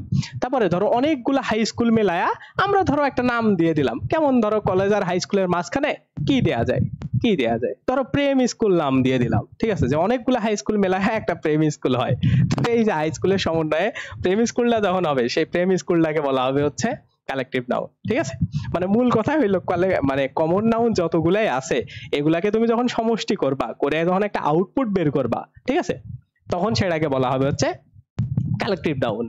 বুঝতে পারছো, এটাই আর কি, এইটাই এইটাই। ঠিক আছে, যদি একটু অদ্ভুত উদাহরণ হয়ে গেল, তারপরেও তোমার তো বুঝতে পারছো, মানে বিষয়টা তো বুঝতে পারছো, কাল্পনিক উদাহরণ হোক আর যাই হোক, বুঝতে তো পারছো, তাই না? তো সেটাই। এখন দেখো এই জায়গাতে আরেকটা জিনিস আছে যে কালেক্টিভ নাউনের শেষে যদি এস বা ইএস যুক্ত হয় তাইলে সেটা কমন নাউন হয়ে যায়। কিভাবে? কালেক্টিভ নাউনের শেষে কিভাবে সেটা কমন নাউন হয়ে যায়? তাইলে আমরা এই জায়গাতে যে সিচুয়েশনটা দেখছিলাম যে প্লেয়ার হচ্ছে একটা কমন নাউন আর কালেক্টিভ নাউন হচ্ছে কি টিম।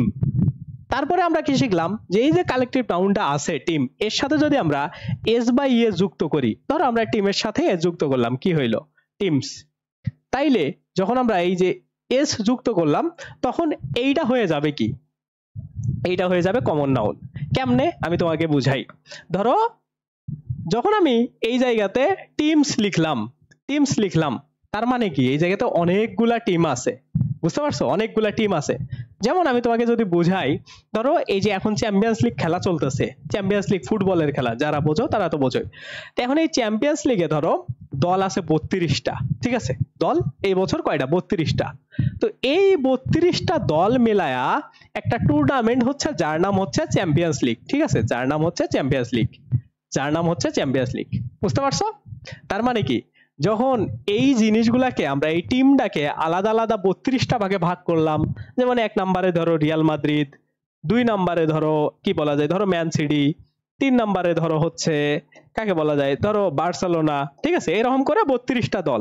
তার মানে আমরা দেখো এই টিমটাকে কিন্তু এখন ভাগ করতে পারতেছি যখন এস যুক্ত করলাম। এই যে ভাগ করার ফলে যে জিনিসটাকে আমরা ভাগ করতে পারি সেটাকে আমরা কি বলি? সেটাকেই বলি কমন নাউন। ঠিক আছে না? তো এই জন্য এই টিমসটা কমন নাউন হয়ে গেল। যদি শুধু টিম থাকতো তাইলে কিন্তু কমন নাউন হইতো না, তখন কিন্তু হইতো না। যখন টিমস হয়ে গেছে তার মানে অনেকগুলা টিম হয়ে গেছে। বুঝতে পারছো? তো এই জিনিসটাই হচ্ছে অনেক সময় তুমি কালেকটিভ নাউন গুলা, অনেক সময় না সব সময় কালেকটিভ নাউন গুলার সাথে যদি একটা এস যুক্ত করে দাও তাইলেই সেটা কমন নাউন হয়ে যাবে। বুঝতে পারছো বিষয়টা? মানে খুবই সহজ। ওই যে তোমাদের হাই স্কুল মেলায়া তোমাদের হচ্ছে একটা প্রেম স্কুল করে দিলাম, ঠিক আছে না? তো এই যে হাই স্কুলের সাথে যদি আমরা ধরো এস যুক্ত করে দেই, বিষয়টা ওই রকম, ঠিক আছে? এইটাই। তো এইভাবেই অ্যাকচুয়ালি হচ্ছে তোমার কমন নাউন কালেকটিভ নাউনের রূপগুলা চেঞ্জ হইতে পারে। বোঝা গেছে?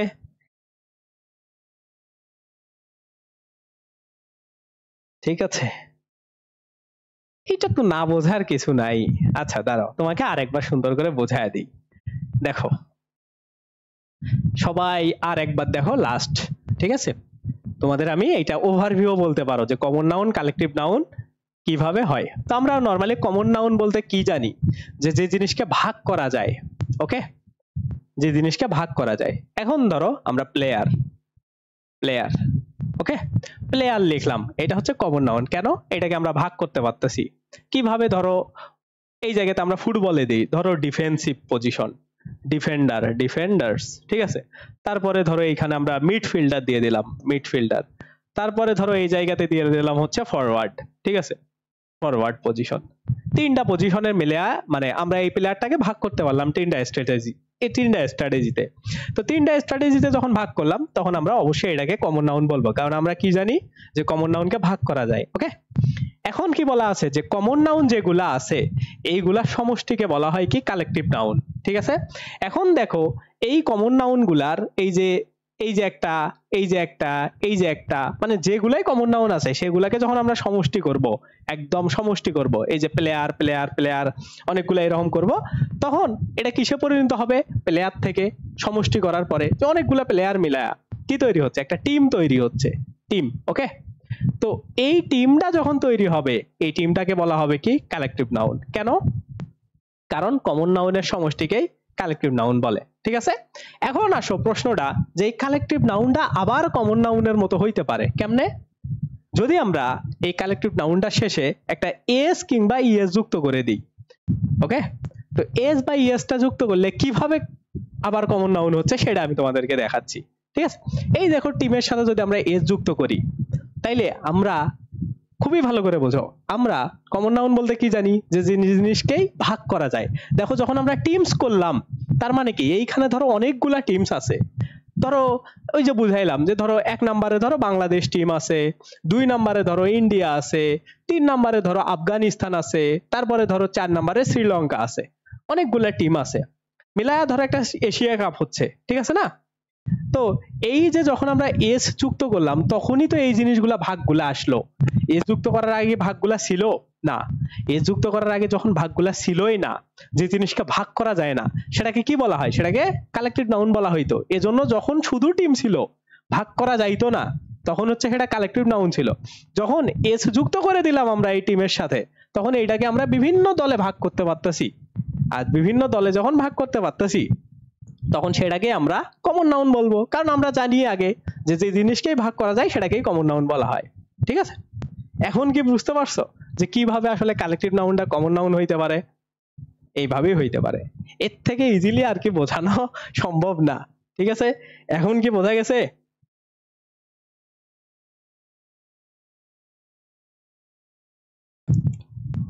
এখন কি বোঝা গেছে?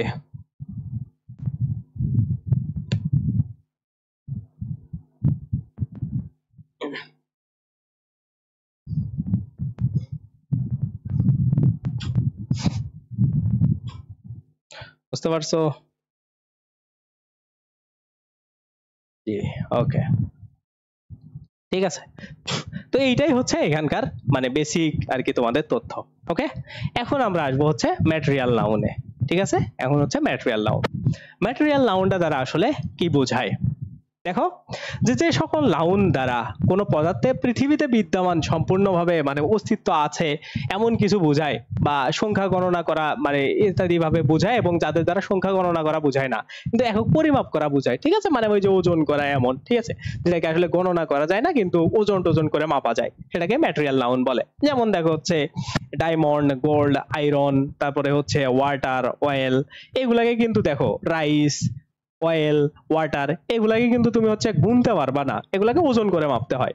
তো এটাই মাথায় রাখো যে যেগুলা আসলে গণনা করা সম্ভব নয়, যেগুলা বা যেগুলাকে শুধু ওজন করে মাপতে হয় সেগুলাকে ম্যাটেরিয়াল নাউন বলা হয়। ওকে, এখন এই জায়গাতে একটা কনফিউশন তোমাদের আসবে, ঠিক আছে, সেটাই আমি তোমাদের ক্লিয়ার করে দেবো। এগুলা হচ্ছে মোটামুটি সব ম্যাটেরিয়াল নাউন, এই যে পেপার, মিল্ক, সল্ট। ওকে, এখন একটা জিনিস দেখো, এইখানে হচ্ছে রিং বা হচ্ছে নেকলেস, এইটা কিভাবে কমন নাউন হয়, আর গোল্ড হচ্ছে কিভাবে ম্যাটেরিয়াল নাউন হয়। ওকে, আমরা কি জানি, কমন নাউন হইতে গেলে সেটাকে ভাগ করা যাবে বা সেটার বিভিন্ন বিভক্তি করা যাবে। এখন দেখো অনেকে তোমরা কনফিউজ হয়ে যাও যে ভাইয়া রিং, নেকলেস, এইগুলাকে মনে হয় ভাগ করা যায় না। আরে আমরা তো নেকলেস দেখি শুধু একটাই, কিন্তু মেয়েদের জিজ্ঞেস করে দেখো নেকলেসের বিভিন্ন বিভক্তি আছে। তো এই জন্য তোমাদের একটা ছবি দিয়ে রাখছি আমি, দেখো এই যে একটা টাইপের নেকলেস, এই যে একটা টাইপের নেকলেস, এই যে একটা, এই যে একটা, এই যে একটা, এই যে একটা, ঠিক আছে। তার মানে কি দেখো এই যে রিং, নেকলেস, এইগুলার কিন্তু ভাগ আছে, তো যেগুলাকে ভাগ করা যায় সেগুলাকে বলা হবে কমন নাউন। আর এই গোল্ড, গোল্ড বলতে কি সোনা, সোনা দ্বারা একটা জিনিসকেই বোঝাচ্ছে যে সোনার কোনো বিভক্তি নাই। মানে সোনা কি এমন আছে যে ধরো মানে কালো সোনা, সাদা সোনা, তারপরে হচ্ছে আরো হলুদ, এমন কি আছে?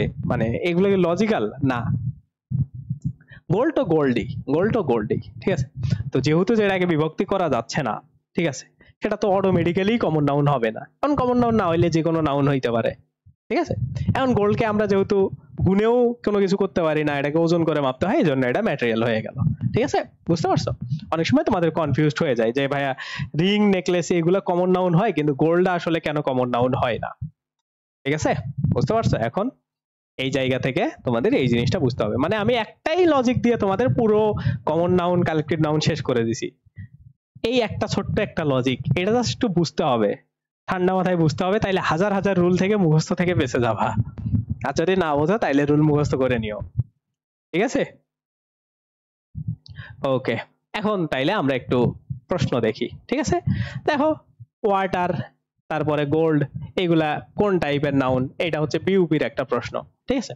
ওয়াটার, গোল্ড এগুলা মানে কোন টাইপের, মানে কি নাউন আর কি। তো আমরা কি জানি যে যেগুলাকে ওজন করে মাপতে হয়, গণনা করা যায় না, সেগুলাকে ম্যাটেরিয়াল নাউন বলে। এই জন্য এগুলা হচ্ছে ম্যাটেরিয়াল নাউন হয়ে গেল, ঠিক আছে। খুবই সহজ প্রশ্ন, বাট পরীক্ষাতে অনেক সময় আসে। এখন দেখো অ্যাবস্ট্রাক্ট নাউন, অ্যাবস্ট্রাক্ট নাউন বলতে আমি প্রথমেই বুঝাই যেগুলা বিমূর্ত বুঝায়, মানে যেগুলো আসলে কাল্পনিক টাইপের জিনিস, অনুভূতির সাথে সম্পৃক্ত, ঠিক আছে, অ্যাবস্ট্রাক্ট আইডিয়া, ঠিক আছে না। যখন বড় হবা, কেউ ফিলোসফি নিয়ে যদি পড়াশোনা করো, তখন দেখবা তোমাদের অ্যাবস্ট্রাক্ট আইডিয়া নিয়ে সব সময় চিন্তা ভাবনা করা লাগতেছে, অদ্ভুত আইডিয়া, ঠিক আছে। তো এই যে যারা ফিলোসফি নিয়ে পড়াশোনা করে অধিকাংশ দেখবা হচ্ছে সৃষ্টিকর্তাকে তারা বিশ্বাস করতে চায় না, ঠিক আছে। পরবর্তীতে যদি বিশ্বাস করে সেই মানে সেই স্ট্রংলি বিলিভ করা শুরু করে। তো প্রথমে তাদের এমন কিছু মনে প্রশ্ন আসে, তো যে প্রশ্নগুলা তাদের মানে অন্যদিকে ধাবিত করে, ঠিক আছে। অনেকে করে আবার অনেকে করে না, ঠিক আছে, এইটা। তো অ্যাবস্ট্রাক্ট জিনিসটা আসলে এমন যে যেটা দ্বারা আমাদের হচ্ছে অনুভূতির সাথে সম্পৃক্ত, দোষ গুণ অবস্থা, মানে আমরা দেখতে পাবো না বাট এইগুলা জিনিস হয়। ওকে, এরকমের জিনিসগুলোকে বলা হয় হচ্ছে অ্যাবস্ট্রাক্ট নাউন। এখন আমরা দেখব এই অ্যাবস্ট্রাক্ট নাউনগুলো চেনার আরো কিছু উপায় আছে কিনা। দেখো এই অ্যাবস্ট্রাক্ট নাউনগুলো যদি তোমরা এই যে দোষ গুণ অবস্থা, কাজের নামে, এগুলো যদি না বুঝতে পারো, এদের শেষে দেখবা C, C Y, T H, T Y, ness, ment, hood, এই এই এই ইত্যাদি, এগুলা সাফিক্স আকারে থাকে, ঠিক আছে। এগুলা থাকে, এগুলা পরে থাকে, সাফিক্স মানে কি পরে থাকে, ঠিক আছে। তো এই অ্যাবস্ট্রাক্ট নাউনগুলোকে সাধারণত দেখো এই যে পঞ্চ ইন্দ্রিয়, চোখ, নাক, কান, জিহ্বা, ত্বক ইত্যাদি দ্বারা শনাক্ত করা যায় না। এগুলো অনুভূতির সাথে কানেক্টেড, যার কারণে এগুলাকে আমরা চোখ, নাক এগুলা দ্বারা শনাক্ত করতে পারতেছি না। যেমন তুমি একটা ঘ্রাণকে মানে করতে পারতেছো, যে বা ধরো চোখ দিয়ে যে কোনো কিছু দেখতে পাচ্ছ, আমি ধরো ক্যামেরাকে দেখতে পাচ্ছি, তাই ক্যামেরা কি অ্যাবস্ট্রাক্ট নাউন হবে না? ক্যামেরা অ্যাবস্ট্রাক্ট নাউন হবে না। তো এইরকম যে জিনিসগুলো আসলে আমরা দেখতে পাবো না, অনুভূতির সাথে কানেক্ট করব, তো সেই জিনিসগুলোকে বলা হবে হচ্ছে অ্যাবস্ট্রাক্ট নাউন, ঠিক আছে। তো সেই উদাহরণগুলো দেখো, দেখো এইখানে একটা উদাহরণ দেখো, হ্যাপিনেস। হ্যাপিনেসকে কি তুমি চোখ দিয়ে দেখতে পাবা কখনো? না, কখনোই পাবা না। ফরগিভনেস, না, এগুলো হচ্ছে মানুষের বিশেষ গুণ বা এগুলো অনুভূতির সাথে কানেক্টেড জিনিস। তো এই রকমের যে জিনিসগুলো আছে, চয়েস, ডিফেন্স, এই যে জিনিসগুলো আছে, কাইন্ডনেস, এই সবগুলা হচ্ছে অ্যাবস্ট্রাক্ট নাউন, মানে অনুভূতি জাত, অনুভূতি জাত। ওকে, এগুলো হচ্ছে অনুভূতি জাত জিনিস সব। এইরকম জিনিসগুলোকে বলা হবে হচ্ছে অ্যাবস্ট্রাক্ট নাউন। ওকে, ক্লিয়ার? ওকে, ঠিক আছে। এখন আমরা মোটামুটি মানে অনেক শেষ করে ফেলছি, ঠিক আছে? মানে অনেক বলতে অনেক, নাউনের প্রায় মানে 50 মিনিটে আমরা সবকিছু শেষ করে ফেলছি। এখন আমাদের হালকা কিছু বাকি আছে, আমাদের 15 মিনিটের মতো লাগতে পারে। একটু মনোযোগ দাও, তাকাও সবাই। কি দেখো, কাউন্টেবল নাউন এবং আনকাউন্টেবল নাউন, এইটা মেইনলি তোমাদের এখন আমরা দ্বিতীয় ফেজ, মানে দুইটা সিকোয়েন্সে মোটামুটি নাউনকে পড়ানো হয়। তো একটা হচ্ছে ওই যে ট্রান্সফরমেশন, তারপরে তাদের ডিটেলস গুলা, ওইগুলা এখন আমরা পড়বো কাউন্টেবল এবং আনকাউন্টেবল নাউন। তো নরমালি কাউন্টেবল বলতে তোমরা যা বোঝো, যেটাকে কাউন্ট করা যায় বা গণনা করা যায়, মানে যে সকল নাউনকে গুনতে পারবা তোমরা, বুক, পেন, বয়, এক একটা করে তোমরা গুনতে পারতেছো, ঠিক আছে? তো সেইগুলাকে তোমরা হচ্ছে কাউন্টেবল নাউন বলতে পারো, ঠিক আছে? যেমন দেখো এইখানে কি বলা আছে, এই নাউনগুলো পড়বে এ এন নাম্বার ইত্যাদি বসানো যায় এবং এগুলাকে প্লুরাল করা যায়। হ্যাঁ, অবশ্যই, কারণ তুমি টু বুকস এভাবে বলতে পারো, ঠিক আছে?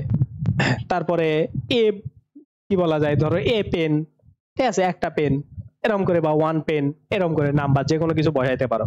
বসায় সেটাকে প্লুরাল, সিঙ্গুলার, মানে যাই ইচ্ছা তাই করতে পারবা, সেটাই বলা হয়েছে এখানে, ঠিক আছে? এটা বলা হয়েছে। তারপরে কি দেখো, এখানে কাউন্টেবল এবং নন কাউন্টেবল বা আনকাউন্টেবল, নন কাউন্টেবল আনকাউন্টেবল একই জিনিস, ঠিক আছে? অনেক সময় কনফিউজড হয়ে যাইতে পারো। এখন আমরা বেসিক্যালি এই আনকাউন্টেবল নাউন গুলা মানে কি, বা হচ্ছে মানে কাউন্টেবল তো গণনা করা যায়, আনকাউন্টেবল নাউনটা কি সেটা দেখো। দেখো, আনকাউন্টেবল নাউন জাস্ট একটাই চিন্তা করো যে এটাকে আসলে তোমরা গুনতে পারবা না কখনো, ঠিক আছে? এটাকে কখনো গণনা করা যায় না। আরো একটা আইডিয়া আছে এটা মানে চেনার, সেটা হলো কি দেখো, কমন নাউন গুলা বাদ দিয়ে বাকি সব হচ্ছে এই মানে বাকি সব নাউন, ঠিক আছে? কমন নাউন বাদ দিয়ে বাকি যত নাউন আছে সবগুলা হচ্ছে আনকাউন্টেবল মধ্যে পড়ে। তো কমন নাউন দেখো চেনাটা কেন এত বেশি গুরুত্বপূর্ণ, তুমি যদি বুঝতে পারো যে এটা আসলে কমন নাউন না, তাহলে সেটা আনকাউন্টেবল নাউন বানায় দিতে পারবা, ঠিক আছে? এই জিনিসটাও যদি তুমি মনে রাখতে পারো, এটা হচ্ছে শর্টকাট, মানে যখন তুমি ডিপ লেভেলে চিন্তা করবা, এই জিনিসগুলো যদি কানেক্ট করতে পারো তাহলে ইজিলি পারবা। আমি তারপরেও দিচ্ছি, যারা নিতে পারবা নিও, না নিতে পারলেও সমস্যা নাই, ঠিক আছে? তুমি যদি এইটা মাথা খাটায় কাজ করতে পারো তাইলে ভালো, না করতে পারলেও এইদিকে তোমার জন্য রুলস আছে, সেগুলা দেখো, ঠিক আছে? এখন দেখো যে যেগুলোকে আসলে কি করা যায় না, গণনা করা যায় না। ওকে, দেখো এইখানে কি বলা আছে, ধরো অ্যাডভাইস, নিউজ, তারপরে আরো কি ফার্নিশ, কি বলা আছে, কি আছে, ফার্নিচার, ঠিক আছে? ফার্নিচারও তোমার হচ্ছে গণনা করা যাবে না। তোমরা বলতে পারো একটা চেয়ার, একটা টেবিল, বা এরকম না, ঠিক আছে? ফার্নিচার বলতে একটা মানে পুরো একটা জিনিসকে বোঝায়, যে একটা ধরো মানে ঘর সাজানোর একটা জিনিস, এইরকম ঘর সাজানো অনেক জিনিস হইতে পারে, না আনকাউন্টেবল, ঠিক আছে? অনেক টাইপের হইতে পারে, এজন্য এটা হবে না। তারপরে দেখো এই জায়গাতে আরো কি আছে, এই যে অ্যাডভাইসটা অনেক সময় পরীক্ষাতে আসে, ঠিক আছে? যেগুলো আসে আর কি, দেখো সিনারি, যেগুলাকে তোমরা হচ্ছে মানে ভেহিকেল, যেগুলাকে তোমরা আসলে গণনা করতে পারবা না, ওয়ার্ক, ঠিক আছে? এইগুলাকে বলা হয় হচ্ছে আনকাউন্টেবল নাউন, ঠিক আছে? বুঝতে পারছো? মানে যেগুলাকে নরমালি তোমরা গুনতে পারবা না বা যেগুলাকে গণনা করা যায় না, এই জিনিসগুলাকে দেখো, অ্যাডভাইস, নিউজকে কয়টা নিউজকে গণনা করতে পারবা না, এই যেগুলাকে তোমরা এইভাবে গণনা করতে পারবা না, সেগুলাকে তোমরা আনকাউন্টেবল নাউনের মধ্যে ফেলাই দিবা, ঠিক আছে? এতটুকুই মাথায় রাখো, খুবই সহজ জিনিস, বেশি কঠিন জিনিস না। তো এখানে কি দেখো, কি বলা আছে, what kind of noun is money, ঠিক আছে? মানিটা আসলে কোন নাউন? তো তোমাদের এইটা কনফিউশন হয় দেখে আমি এটা প্রশ্ন, মানে এই প্রশ্নটা যে জায়গাতে আসছিল সেটা থেকে দিচ্ছি, এটা খুলনা ইউনিভার্সিটিতে আসে একটা প্রশ্ন। তো মানি আসলে কেন আনকাউন্টেবল নাউন? তোমরা তো সবাই জানো এটা আনকাউন্টেবল হবে, তো কেন আসলে আনকাউন্টেবল হবে? দেখো, মানি দ্বারা কিন্তু যা শুধু টাকাকে বোঝায় না, ঠিক আছে? যে মানি দ্বারা শুধু টাকা এমনটা না, মানি শব্দের অর্থ হচ্ছে অর্থ। এখন অর্থ হইতে পারে তোমার সম্পদ হইতে পারে, টাকা হইতে পারে, তারপরে আরো অন্য কিছু তোমার সম্পদ হইতে পারে, ঠিক আছে? ধরো মানে বুঝতে পারছো, মানে অর্থ তোমার শুধু যে মানি দ্বারা শুধু টাকাই বুঝাচ্ছে বিষয়টা এমন না। তোমরা অনেকে মানে ভাবো এরকম করে যে ভাই মানি মানে তো টাকা, টাকা তো গণনা করা যায়, তাইলে এটা আনকাউন্টেবল হইলো কেমনে? না, মানি দ্বারা যা শুধু টাকাকে বোঝাবে না, এটা দ্বারা অর্থ সম্পদকে বোঝাবে, যে তোমার টাকার সমতুল্য বা টাকা এনে দেওয়ার মতো জিনিস কি কি আছে। ঠিক আছে, এই জন্য মানি হচ্ছে সবসময় আনকাউন্টেবল, মানিকে গণনা করা যায় না। ঠিক আছে, এটা খুব ভালো করে মাথায় রাখো। তো এখন যদি তোমাকে এরকম করে ডিরেক্ট দিত যে টাকা আসলে কি, ঠিক আছে, যে টাকা কোন নাউন, এভাবে যদি দিত যে ধরো টাকা কোন নাউন, তখন তুমি এটাকে বলতা যে এটা হচ্ছে কাউন্টেবল নাউন। কিন্তু মানি আর টাকা দুইটা একই জিনিস না, এটা প্রথমে বুঝতে হবে। মানি শব্দের অর্থ হচ্ছে অর্থ। অর্থ মানে কি শুধু কি টাকাই অর্থ হইতে পারে? না, অন্য অনেক কিছু অর্থ হইতে পারে। ঠিক আছে, তবে এইটাই মেইনলি হচ্ছে তোমরা কনফিউজড হয়ে যাও যে কাউন্টেবল এবং আনকাউন্টেবল হ্যাঁ কি না, এজন্য আমি তোমাদেরকে এটা বুঝাই দিলাম। ওকে, এখন দেখো এইখানে আর একটা প্রশ্ন দেখো, which of the following is an uncountable noun. নিচের কোনটা হচ্ছে আনকাউন্টেবল নাউন, যে কোনটাকে আমরা গণনা করতে পারবো না। তো এখানে কি দেখো, পেন, পেনকে আমরা কি করতে পারি, একটা পেন দুইটা পেন গণনা করতে পারি। শার্টকে আমরা গণনা করতে পারি, বইকেও গণনা করতে পারি। ফুডকে কিন্তু আমরা গণনা করতে পারি না। ফুড দেখো অনেক ফুড হইতে পারে, ঠিক আছে না? তো অনেক ফুড, অনেক খাবার, খাবার তো অনেক হইতে পারে, মানে ঠিক আছে না, আনলিমিটেড। ফুড বলতে কি শুধু ভাতকে বোঝায়? না, ফুড বলতে শুধু ভাতকে বোঝায় না, ফুড বলতে অনেক কিছুকেই বোঝায়, যেটা তুমি খাইতে পারো। ফলমূল হইতে পারে, ফুড হইতে পারে, বিভিন্ন জাতের হইতে পারে। এমন যে জিনিসগুলো দ্বারা বোঝাচ্ছে যেটাকে গণনা করা যায় না, সেটা হচ্ছে আনকাউন্টেবল নাউন। ঠিক আছে, খুবই সহজ কনসেপ্ট। আমরা কিন্তু কঠিন বিষয়গুলো পড়ে ফেলছি। সবাই মনে করো মানে কনফিউজড হয়ে যায় ওই যে ট্রান্সফরমেশন অফ, মানে অন্য নাউন থেকে কমন নাউনে কিভাবে আনা যায়। আমি তোমাদের জাস্ট একটা রুল দিয়ে 8টা রুল ওই জায়গার কনফিউশনটা ক্লিয়ার করে দিছি। তো এখন যেগুলো আসবে এগুলো সহজ। ঠিক আছে, নাউন কঠিন না, তুমি যদি কঠিন করে না পড়ো। ওকে, এখন দেখো আমরা আর 8 থেকে 9টা রুল শর্ট করে ফেলবো। 8 থেকে 9টা রুল কিভাবে শর্ট করে ফেলবো এই জায়গাতে দেখো। ঠিক আছে, এখানে কি বলা আছে, classifier plus dot dot dot uncountable noun dot dot, মানে এই জায়গাতে ধরো ডট ডট ডট ডট থাকবে, অফ বা টু যদি থাকে সেটা হচ্ছে কাউন্টেবল নাউন হয়। এখন এই ক্লাসিফায়ার গুলা কি কি দেখো, ক্লাসিফায়ার শব্দগুলা জাস্ট মুখস্থ করতে হবে। মানে বিষয়টা কেমন, যে কোনো একটা শব্দ আছে, ঠিক আছে, বা কোনো একটা ওয়ার্ড আছে, তার আগে কিছু ক্লাসিফায়ার থাকবে, এই জায়গাতে কিছু ক্লাসিফায়ার থাকবে, এবং তারপরে অফ অথবা টু থাকবে। এরকম যদি থাকে তাইলে সেটা কাউন্টেবল নাউন হয়ে যাবে। এখন তাইলে শুধু ক্লাসিফায়ার গুলো মনে রাখো, তাইলেই তোমার এই জায়গা থেকে 10টা রুল বা 8টা রুল তোমার আর মুখস্থ করা লাগবে না। কি কি দেখো, কি বলা আছে, পিসেস, আইটিএম, তারপরে হচ্ছে কি বলা আছে, স্লাইস, বার, লোফ, তারপরে ইয়ার, ক্ল্যাপ, তারপরে ফিশ, গেম, এইগুলাকে বলা হয় হচ্ছে তারপরে অ্যাকোমোডেশন। ঠিক আছে, মানে অ্যাকোমোডেশনটা না, ওই ওই ওই পর্যন্ত, গেম পর্যন্ত। ধরো এগুলা হচ্ছে এক একটা ক্লাসিফায়ার। ঠিক আছে, এগুলা এক একটা ক্লাসিফায়ার। তো ধরো এই ক্লাসিফায়ার গুলো এইখানে বসলো, ধরো এইখানে ধরো এরকম করে দিলাম স্লাইস, ঠিক আছে, এরকম করে একটা স্লাইস বসে গেল। তারপরে এই জায়গাতে অফ বসে গেল, মাঝখানে যে কোনো একটা নাউন থাক, সেটা কি থাকবে, থাক। এরকম যদি থাকে, তুমি দেখতেছো কি তোমার অনুসারে এইখানে তুমি অফ পাইছো, আর এই জায়গাতে স্লাইস পাইছো, এই শব্দটা পাইছো, মাঝখানে যেটাই থাকবে সেটাই হচ্ছে কাউন্টেবল নাউন। ঠিক আছে, এইভাবে তুমি যদি মুখস্থ করো তাইলে তোমার আর কোনো প্রবলেম হবে না। বুঝতে পারছো? এইভাবে মুখস্থ করলেই তোমার আর কোনো প্রবলেম থাকবে না। ঠিক আছে, এইটাই, এই জায়গা থেকে এই রুলটা মাথায় রাখো, জাস্ট প্রশ্ন সলভে আসলে তখন বুঝতে পারবা। তারপরে কি দেখো, আর একটা রুল, সেটা হচ্ছে আনকাউন্টেবল থেকে মানে কাউন্টেবল নাউন কিভাবে তোমরা আসলে গঠন করবা। ঠিক আছে, মানে কখন কোনটা কাউন্টেবল কোনটা আনকাউন্টেবল, মানে একটা জিনিসে কাউন্টেবল থেকে আনকাউন্টেবল কিভাবে হয়।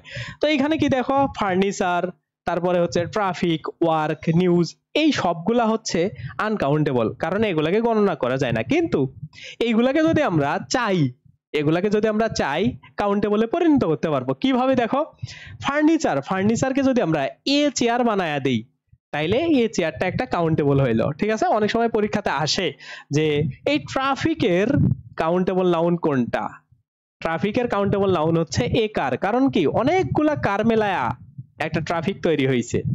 ঠিক আছে, তুমি অনেকগুলা কার মেলায়া যখন বলবা, ঠিক আছে, অনেকগুলা কার, এই যে একটা, এই যে একটা, এই যে একটা, এই যে একটা, ধরো 5000 কার আছে, কিন্তু তুমি গুনতে পারতেছো, বাট যখন তোমাকে ডাইরেক্ট বলা হবে যে ট্রাফিক, তখন তুমি আসলে ব্যবসায় খেয়ে যাবা যে এখানে কি হচ্ছে, মানে সুনির্দিষ্ট করে দেয়া যাচ্ছে না। ঠিক আছে, তো এই জন্য যে ট্রাফিকটা দ্বারা যেহেতু একটা সুনির্দিষ্ট কোনো কিছু বোঝাচ্ছে না বা গণনা করা যাচ্ছে না, এই জন্য এটা হচ্ছে আনকাউন্টেবল। আর যখন আমরা ওই ট্রাফিকেরই একটা অংশ, একটা কার স্পেসিফিক করে দিলাম, তখন সেটাকে বলা হবে হচ্ছে কাউন্টেবল। ঠিক আছে, মানে দেখো এই যে ট্রাফিক থেকে আমরা যখন এই কার করলাম, এই কারটা হয়ে গেল কাউন্টেবল, বাট ট্রাফিক কিন্তু কি আছে, আনকাউন্টেবলই আছে। সেম জিনিস দেখো ওয়ার্ক বলতে কি বোঝায়, যে অনেক ধরনের কাজ হইতে পারে। তো তুমি যখন এই ওয়ার্কটাকে এ জব বানায় দিবা, ধরো ওয়ার্ককে কি দিলা, ধরো এ জব, একটা জব বানায় দিলা, ঠিক আছে, একটা যখন জব বানায় দিবা, তখন সেটাকে তুমি বলতে পারো যে এটা হচ্ছে একটা কি কাউন্টেবল নাউন। ঠিক আছে, বুঝতে পারছো? এইভাবে জিনিসগুলো আসলে তোমার কাজ করে। ঠিক আছে, যে অনেক সময় তোমাকে বলবে, তো তখন তুমি ভাববা এই যেগুলো আমি দিলাম এইগুলা পরীক্ষাতে আসছে, এরপরে তোমাকে ক্রিয়েটিভ কোনো কিছু দিতে পারে। ঠিক আছে, যে একটা আনকাউন্টেবল নাউন থেকে কাউন্টেবল নাউন কি করো, মানে তৈরি করো, ক্রিয়েটিভ কোনো কিছু দিতেই পারে। তো তুমি যখন এইভাবে ভাবা শিখলা যে আমি আসলে এটাকে ভাঙতে পারতেছি কিনা, আরো সহজ উপায় আছে কি জানো, কাউন্টেবল নাউন গুলার সামনে দেখবা এ বা এন অথবা কোনো নাম্বার দেয়া আছে, নাম্বার বলতে কি সংখ্যা, 2 3 4 এরকম দেয়া আছে, দেখো সবগুলো শেষে এ দেয়া আছে, এ দেয়া আছে, মানে কাউন্ট করতেই পারবা এমন কিছু দেয়া আছে। এগুলো আরো সহজ উপায়। তো তুমি বিভিন্ন ভাবে চিন্তা করেও প্রশ্ন গাইড করতে পারবা। আমি তোমাদের সবগুলাই শিখাইয়া দিচ্ছি, বুঝতে পারছো? এটা হচ্ছে কিন্তু ইম্পর্টেন্ট একটা জিনিস, পরীক্ষাতে আসতে পারে। এখন দেখো আমরা এখন শিখবো একটু সিঙ্গুলার থেকে প্লুরাল কিভাবে করা যায়। ঠিক আছে, এটাও তোমাদের অনেকগুলা রুল বাছাইয়া দিবে, রুল মুখস্থ থেকে বের হয়ে আসো, এইভাবে বোঝার চেষ্টা করো। ঠিক আছে, এইখানে কি দেখো, সিঙ্গুলার থেকে প্লুরাল, জাস্ট এই স্ট্রাকচারটা মাথায় রাখো যে A dot dot of, to dot dot of. ঠিক আছে, তো তোমাদেরকে আমি বললাম না যে কোন সংখ্যা, এই যে যেগুলোকে গণনা করা যায় এ, এগুলা কি কাউন্টেবল হইলো? এখন কাউন্টেবল গুলা কিভাবে হইতে পারে, সিঙ্গুলার ভাবে হইতে পারে, প্লুরাল ভাবে হইতে পারে। এখন দেখো এ মানে কি একটা, এ মানে কি একটা, এন মানে কি একটা বোঝাচ্ছে, যখন একটা বোঝাচ্ছে তখন সেটাকে সিঙ্গুলার নাউন তুমি বা সিঙ্গুলার বলতে পারো, যখন দুইটা বোঝাচ্ছে তখন সেটাকে তুমি প্লুরাল বলতে পারো। ঠিক আছে, তার মানে যদি এ ডট ডট অফ থাকে, তারপরে আগে পিছে কোনো শব্দ থাকে, মানে এর পরে ধরো একটা এইখানে কোনো শব্দ আছে, অফের পরেও কোনো একটা শব্দ আছে, ঠিক আছে, কিন্তু এ এইখানে আছে, এরকম যদি থাকে তাইলে সেটাকে তুমি সিঙ্গুলার বলবা চোখ বন্ধ করে। যদি টু থাকে তাইলে টু বলে দিবা, মানে টু থাকলে সেটাকে প্লুরাল বলবা।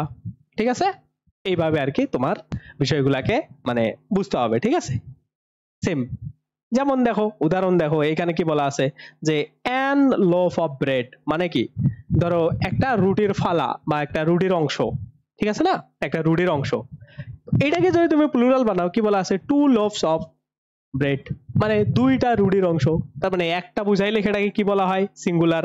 বা আমরা ধরো আমাদের এই যে স্ট্রাকচার যেটা আছে এ অথবা এন ডট ডট অফ, দেখো এই যে এ পাইছি বা এন পাইছি, ডট ডট মানে এই যে লফ, তারপরে এই যে অফ, তারপরে দেখো আবার ডট ডট মানে আরো একটা কিছু আছে, এরকম যদি থাকে সেটাকে আমরা কি বলবো, সিঙ্গুলার বলবো। দেখো সিঙ্গুলার চেনার অনেক উপায় আছে, তুমি এভাবেও ভাবতে পারো যে এ আছে, অনেক সময় এ নাও দিতে পারে।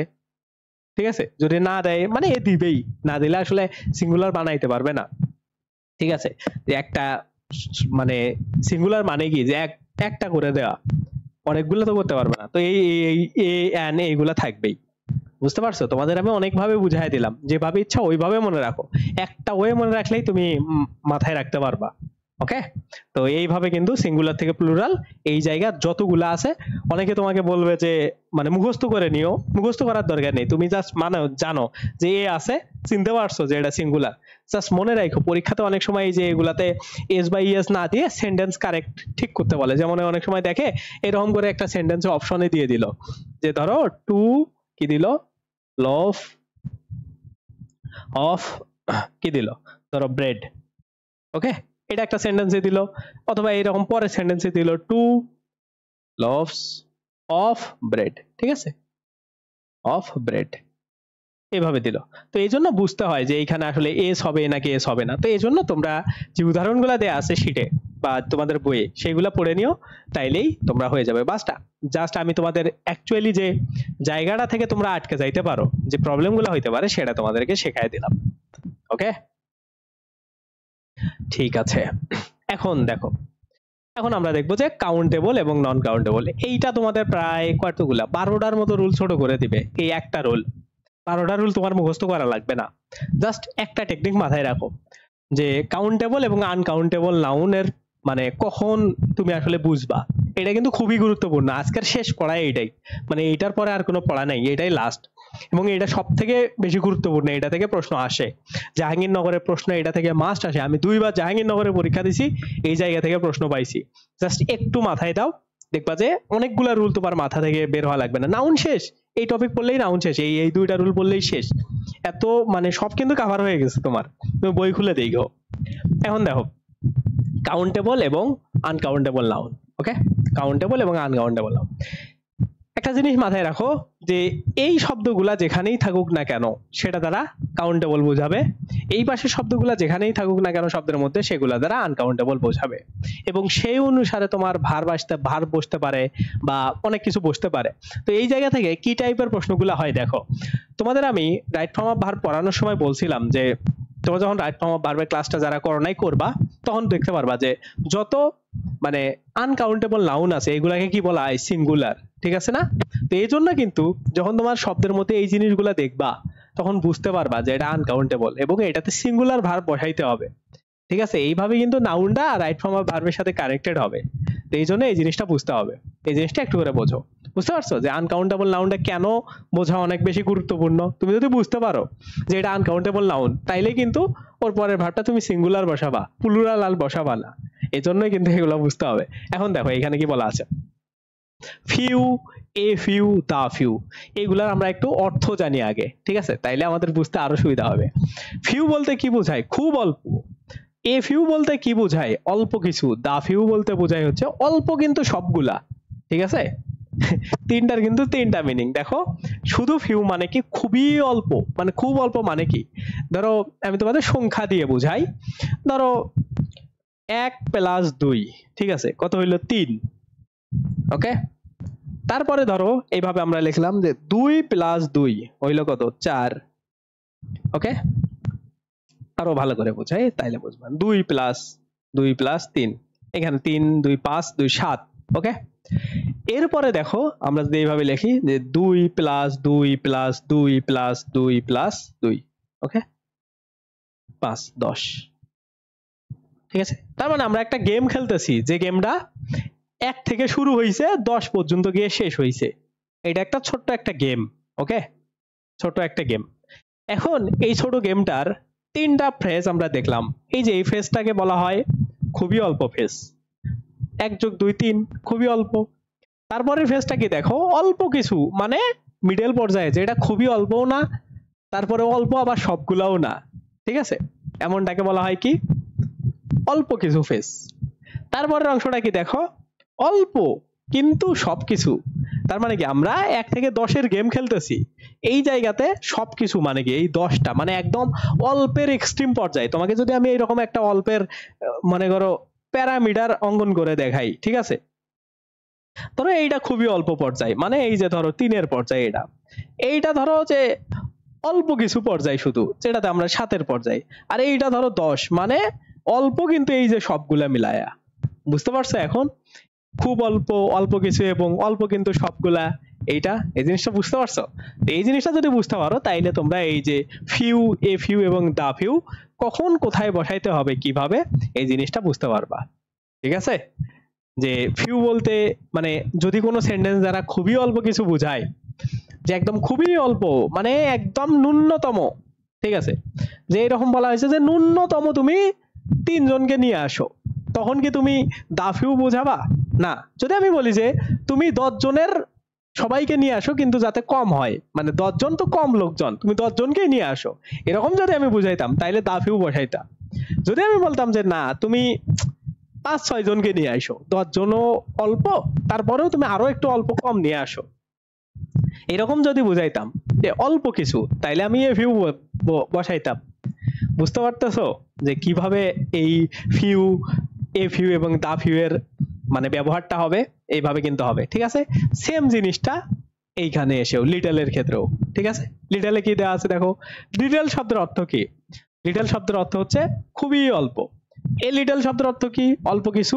দা লিটল শব্দের অর্থ হচ্ছে অল্প কিন্তু সবগুলা। ঠিক আছে, একই অর্থ। তাইলে এখন দেখো ফিউ, এ ফিউ এবং দা ফিউ, এই 3টা সবসময় কাউন্টেবলের সাথে বসবে। ওকে, আর এই যে এই জায়গাতে যেগুলো আছে লিটল, এ লিটল এবং দা লিটল, এইগুলা সবসময় আনকাউন্টেবলের সাথে বসবে। ঠিক আছে, বেসিক গুলো জাস্ট বুঝে রাখো, পরে প্রশ্ন সলভে গিয়ে মজা পাবা। আমি যেগুলো বলতেছি জাস্ট মাথায় রাখো। ওকে, এতটুক আমি যা বলছি অন্যভাবে চিন্তা করো না, প্রশ্নে গিয়ে চিন্তা করো, এখন চিন্তা করো না। আমি যতটুক বলছি এতটুক তো বুঝতে পারছো, তাই না? অর্থগুলা, ঠিক আছে, অর্থগুলা তো বুঝতে পারছো, এটা জাস্ট বোঝো। এখন দেখো পরের গুলার আর একটু অর্থ বোঝো। আমি যখন প্রশ্ন সলভ করাবো তখন বুঝবা, এখনই প্রশ্ন সলভ করাবো তখন বুঝবা। Many, two many. মেনি মানে কি? অনেক। টু মেনি মানে হচ্ছে অনেক বেশি। এইটা বসে সব সময় কাউন্টেবলের ক্ষেত্রে, আর সেম জিনিসটাই একই অর্থে মাস মানে অনেক, টু মাস মানে হচ্ছে অনেক বেশি, এটা বসে হচ্ছে আনকাউন্টেবলের ক্ষেত্রে। এখন এই যে বসে কে কার ক্ষেত্রে এটা তোমরা বুঝতেছো না, এটা আমি বুঝতেছি। এখন উদাহরণে যখন তোমরা যাবা তখন এখন আসলে বুঝতে পারবে। এইখানে এই প্রশ্নের অ্যান্সারটা তোমরা আমাকে একটু দিও। এটা কি বলা আছে দেখো, যে I don't have dash time today. এখন এই জায়গাতে বোঝো টাইমটা কি, কাউন্টেবল নাকি আনকাউন্টেবল। তোমরা যদি এটা বুঝতে পারো যে টাইম কাউন্টেবল, কাউন্টেবল নাকি হচ্ছে আনকাউন্টেবল, ঠিক আছে, আনকাউন্টেবল, এটা যদি তোমরা বুঝতে পারো আনকাউন্টেবল, তাইলে তোমার মাথায় আসবে, প্রথমে তুমি এটা বুঝে ফেললা যে টাইমের পূর্বে মানে এখানে কি বসবে, মেনি, মাস, সাম, ফুল, কোনটা বসবে। ঠিক আছে, এইটা কারেক্ট করবে কিভাবে, টাইমটা প্রথমে কাউন্টেবল নাকি আনকাউন্টেবল এটা তুমি আইডেন্টিফাই করলা। ধরো তুমি বুঝে ফেললা যে টাইমটা হচ্ছে আনকাউন্টেবল। এখন এই আনকাউন্টেবলের ক্ষেত্রে আমরা কি কি জানে বসি, মানে কি কি বসে জানি, মাস বসে, টু মাস বসে। এখন বুঝতে পারতেছো এই যে বসার সিস্টেমটা। তাইলে আমরা এই জায়গা থেকে এখন দেখব যে কি কি অপশন আছে। যেহেতু শুধু মাস আছে আমরা মাস দিয়ে দিব। যদি এইখানে টু মাস থাকতো, টু মাস যদি অপশনে থাকতো, তখন আমাদের চিন্তা করতে হইতো যে আসলে এই সেন্টেন্সটা দ্বারা কি বোঝাচ্ছে, যে আমার অনেক মানে টাইম আছে, মানে অনেক টাইম নাই, নাকি অনেক বেশি টাইম নাই। ঠিক আছে, তো যেহেতু এত অ্যাডভান্স লেভেলের প্রশ্ন করে নাই, সেহেতু আমরা অটোমেটিক্যালি বুঝে গেলাম। বুঝতে পারছো বিষয়টা কিভাবে কাজ করতেছে এই জিনিসগুলা? এইভাবে। যদি না বোঝো এখনো, পরের উদাহরণে গেলে আরো বুঝবা। দেখো এইখানে বলা আছে, হ্যাঁ তোমরা অনেকেই ঠিক অ্যান্সার করছিলা, সবাই ঠিক অ্যান্সার করছো। ঠিক আছে, এখন জিনিসটা দেখো, এইখানে কি বলা আছে, দেয়ার আর টু মেনি, দেয়ার আর টু মেনি ড্যাশ ডিউরিং দা শোস। এখন দেখো টু মেনি, এইটা দ্বারা তুমি কি বুঝলা যে টু মেনি কার সাথে বসে। ওই যে ওই জায়গাতে যাও, এই জায়গাতে দেখো কি বসে আছে, যে টু মেনি কার সাথে বসে, কাউন্টেবলের সাথে বসে। ঠিক আছে, টু মেনি দেখেই তো তুমি বুঝলা, কারণ এটা কাউন্টেবলের এরিয়ায় আছে, তাই না? টু মেনি দেখেই বুঝলা কাউন্টেবলের এরিয়ায় আছে, তার মানে এরপরে যে জিনিসটা বসবে সেটা অবশ্যই এইখানে কি হবে, কাউন্টেবল হবে। তাইলে দেখো দেখি এই সবগুলোর মধ্যে তোমার কাউন্টেবল কোনটা মনে হয়, বুঝতে পারছো? কাউন্টেবল বা যেটাকে কাউন্ট করা যায় সেটা কোনটা মনে হয়? দেখো কি বলা আছে, অ্যাডভার্টাইজিং, অ্যাডভার্টাইজেস, অ্যাডভার্টাইজিংস, নান। ঠিক আছে, কোনটা কাউন্ট করা যায় বলো দেখি, এটার মধ্যে কোনটা কাউন্ট করা যায়, এ বি সি ডি এর মধ্যে বলো।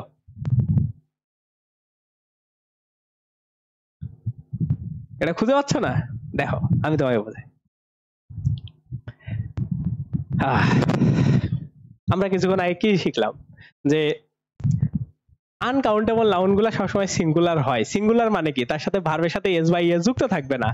যখন অ্যাডভার্টাইজিং এই শব্দটা আমরা এখানে পাইছি, এটার সাথে এস বাই এস যুক্ত নাই, তার মানে এটা অটোমেটিক্যালি কি, এটা একটা আনকাউন্টেবল নাউন, তাই না? এটা একটা আনকাউন্টেবল আইডেন্টিফাই আমরা করে ফেলছি, তার মানে এটা হবে না। কারণ আমরা কি জানি টু মেনি কোন এরিয়ায় আছে, এই জায়গাতে দেখো টু মেনি কোন এরিয়ায় আছে, কাউন্টেবলের এরিয়ায় আছে। তার মানে এর পরবর্তীতে আমাদের একটা কাউন্টেবল নিতে হবে। তাহলে দেখো কাউন্টেবল কি বসে, এই জায়গাতে এটা হচ্ছে ইএস, এটা মানে বানানই ঠিক নাই। ঠিক আছে, অ্যাডভার্টাইজেস এটা কখনো হয় না। তারপরেরটা কি দেখো, অ্যাডভার্টাইজিংস, এই যে এস যুক্ত করা আছে। বুঝতে পারছো? তার মানে আমরা এখান থেকে কাউন্টেবল পেয়ে গেছি, সেটা হচ্ছে অ্যাডভার্টাইজেস। বুঝতে পারছো ওই একটা ছোট্ট একটা রুলের কত বড় পাওয়ার, কি কি ভাবে প্রশ্ন আসলে কি কি ভাবে কারেক্ট হয়ে যাচ্ছে। একটা ছোট্ট একটা রুল, জাস্ট তোমাকে খালি বুঝতে হবে, জাস্ট এরিয়াটা বুঝতে হবে। দেখো আমরা এটাতে বুঝে গেলাম যে টু মেনি এটা কোন এরিয়ার, টু মেনি হচ্ছে কাউন্টেবলের এরিয়ার, তার মানে আমার জাস্ট শুধু কাউন্টেবলটা খুঁজে বের করলেই হবে। কাউন্টেবলটা আমি জাস্ট খুঁজে বের করলাম, অ্যান্সার আমার কারেক্ট হয়ে গেল। আগের প্রশ্নটা যদি তুমি দেখো, আমি এই জায়গাতে এটা পাইছি যে এটা হচ্ছে মানে আনকাউন্টেবল টাইম কি আনকাউন্টেবল। এখন আনকাউন্টেবলের আগে কি বসে? এখন এই যে আনকাউন্টেবল এরিয়াতে আসো, এসে দেখো কি কি আছে, মাছ আছে, টু মাছ আছে, লিটল আছে। এখন অপশনে গিয়ে দেখবা শুধু একটাই মাছ আছে। জাস্ট এরিয়াটা সিলেক্ট করা তোমার উচিত, মানে দরকার, তাহলেই তুমি এই জায়গা থেকে সব কারেক্ট করতে পারবা। ঠিক আছে? খুবই সহজ, মানে খুবই মজাদার একটা জিনিস, একবার বুঝতে পারলেই মানে অনেক প্রশ্ন কারেক্ট করতে পারবে। এই জায়গা থেকে মাস্ট প্রশ্ন আসবে। আমি বললাম না জাহাঙ্গীরনগরে আমি 2বার পরীক্ষা দিছি, এই জায়গা থেকে প্রশ্ন আসছে। আমি জাস্ট এই একটা ট্রিক দিয়েই সব প্রশ্ন কারেক্ট করে আসছি। মজা পাওয়া যায় যখন এই মানে অনেক দেখবা যে তোমার কিছু কিছু ব্যাচমেট আছে যারা অনেক রুল মুল পড়ে গিয়ে ওর মাথা খারাপ হয়ে গেছে, ও আসলে বুঝতেছে না এখানে কি রুল অ্যাপ্লাই করব। তখন বুঝবা কম রুল পড়ে বেশি জিনিস কারেক্ট করার গুণ কি। ওকে, তো দেখো আমরা একটা লাস্ট অপশন পড়ি, লাস্ট আজকের মোটামুটি এটাই। এখানে কি বলা আছে? We need only dash food for today. ঠিক আছে, তো দেখো আমাদের এই জায়গাতে কি এরিয়াটা দেয়া আছে, আমাদের এরিয়া দেয়া আছে যে এই যে শব্দটা, এই শব্দটা কোন এরিয়ার, কাউন্টেবল এরিয়ার নাকি নন কাউন্টেবল এরিয়ার। তো আমরা কিছুক্ষণ আগেই বললাম যে ফুড বলতে অনেকগুলো খাবার বোঝায়, তার মানে এটা কি আনকাউন্টেবল। আনকাউন্টেবল ঠিক আছে না, এটা আনকাউন্টেবল বা নন কাউন্টেবল নাউন, এটা আমরা পাইলাম। এখন এই নন কাউন্টেবলের এরিয়াতে যাও, এখানে কি কি আছে? ফিউ আছে, লিটল আছে, মেনি আছে, দা লিটল আছে, এ লিটল আছে, তারপরে ফিউ আছে। তাইলে নন নন কাউন্টেবলের এরিয়াতে যাও, এই যে ওই জায়গাতে এরিয়াতে যাও। এই দেখো নন কাউন্টেবলের এরিয়াতে আসো, এরিয়াতে কি কি শব্দ আছে দেখো, লিটল আছে, এ লিটল আছে, দা লিটল আছে। তার মানে এ লিটল এবং দা লিটল এই দুটো নন কাউন্টেবলে আছে। এই জায়গাতে দেখো এ লিটল এবং দা লিটল দুইটাই আছে। এখন দেখো বসাবা কোনটা, এখন বসাবা কোনটা? বসাবা হচ্ছে ওই যে অর্থ কি বলে, অর্থ তোমার এই জায়গাতে করতে হবে। এই জন্য তোমাকে প্রথমে অনেকক্ষণ ধরে অর্থ বুঝাইলাম যে এ লিটল মানে কি অল্প কিছু, দা লিটল মানে অল্প কিন্তু সবকিছু। তাইলে দেখো তো এইখানে কি বসবে, শুধু অল্প কিছু বসবে নাকি অল্প সবকিছু বসবে? যে I need only dash food for today, কি বলা আছে যে আমার শুধুমাত্র প্রয়োজন মানে খুবই অল্প ফুড যেটা আজকের জন্য। ধরো আমি 7 দিন একটা জায়গায় ভ্রমণে গেছি, এখন আমি বলছি যে শুধু আমার আজকের জন্য দরকার, আর বাকি 6 দিন আমার দরকার নেই। তো যখন আমি এরকম করে বললাম যে আমার বাকি 6 দিন দরকার নেই, তো আমরা অল্প সবকিছু কি নিয়ে ফেলবো না, শুধু একদম অল্প যেটা না হইলেই নয় ততটুকু নিব। তো এই জন্য এই জায়গাতে এ লিটল আমরা বসাইলাম, দা লিটল বসাইলাম না। এখন কি মজাটা বুঝতে পারছো? তোমাদের এই জিনিস তৈরি করতে আমার 1 ঘন্টা, মানে সবকিছু মেলাইতে ক্যালকুলেশন করতে আমার 1 ঘন্টা চলে গেছে। ঠিক আছে, বুঝতে পারছো? এই হচ্ছে তোমাদের আজকের নাউন ক্লাস। ওকে।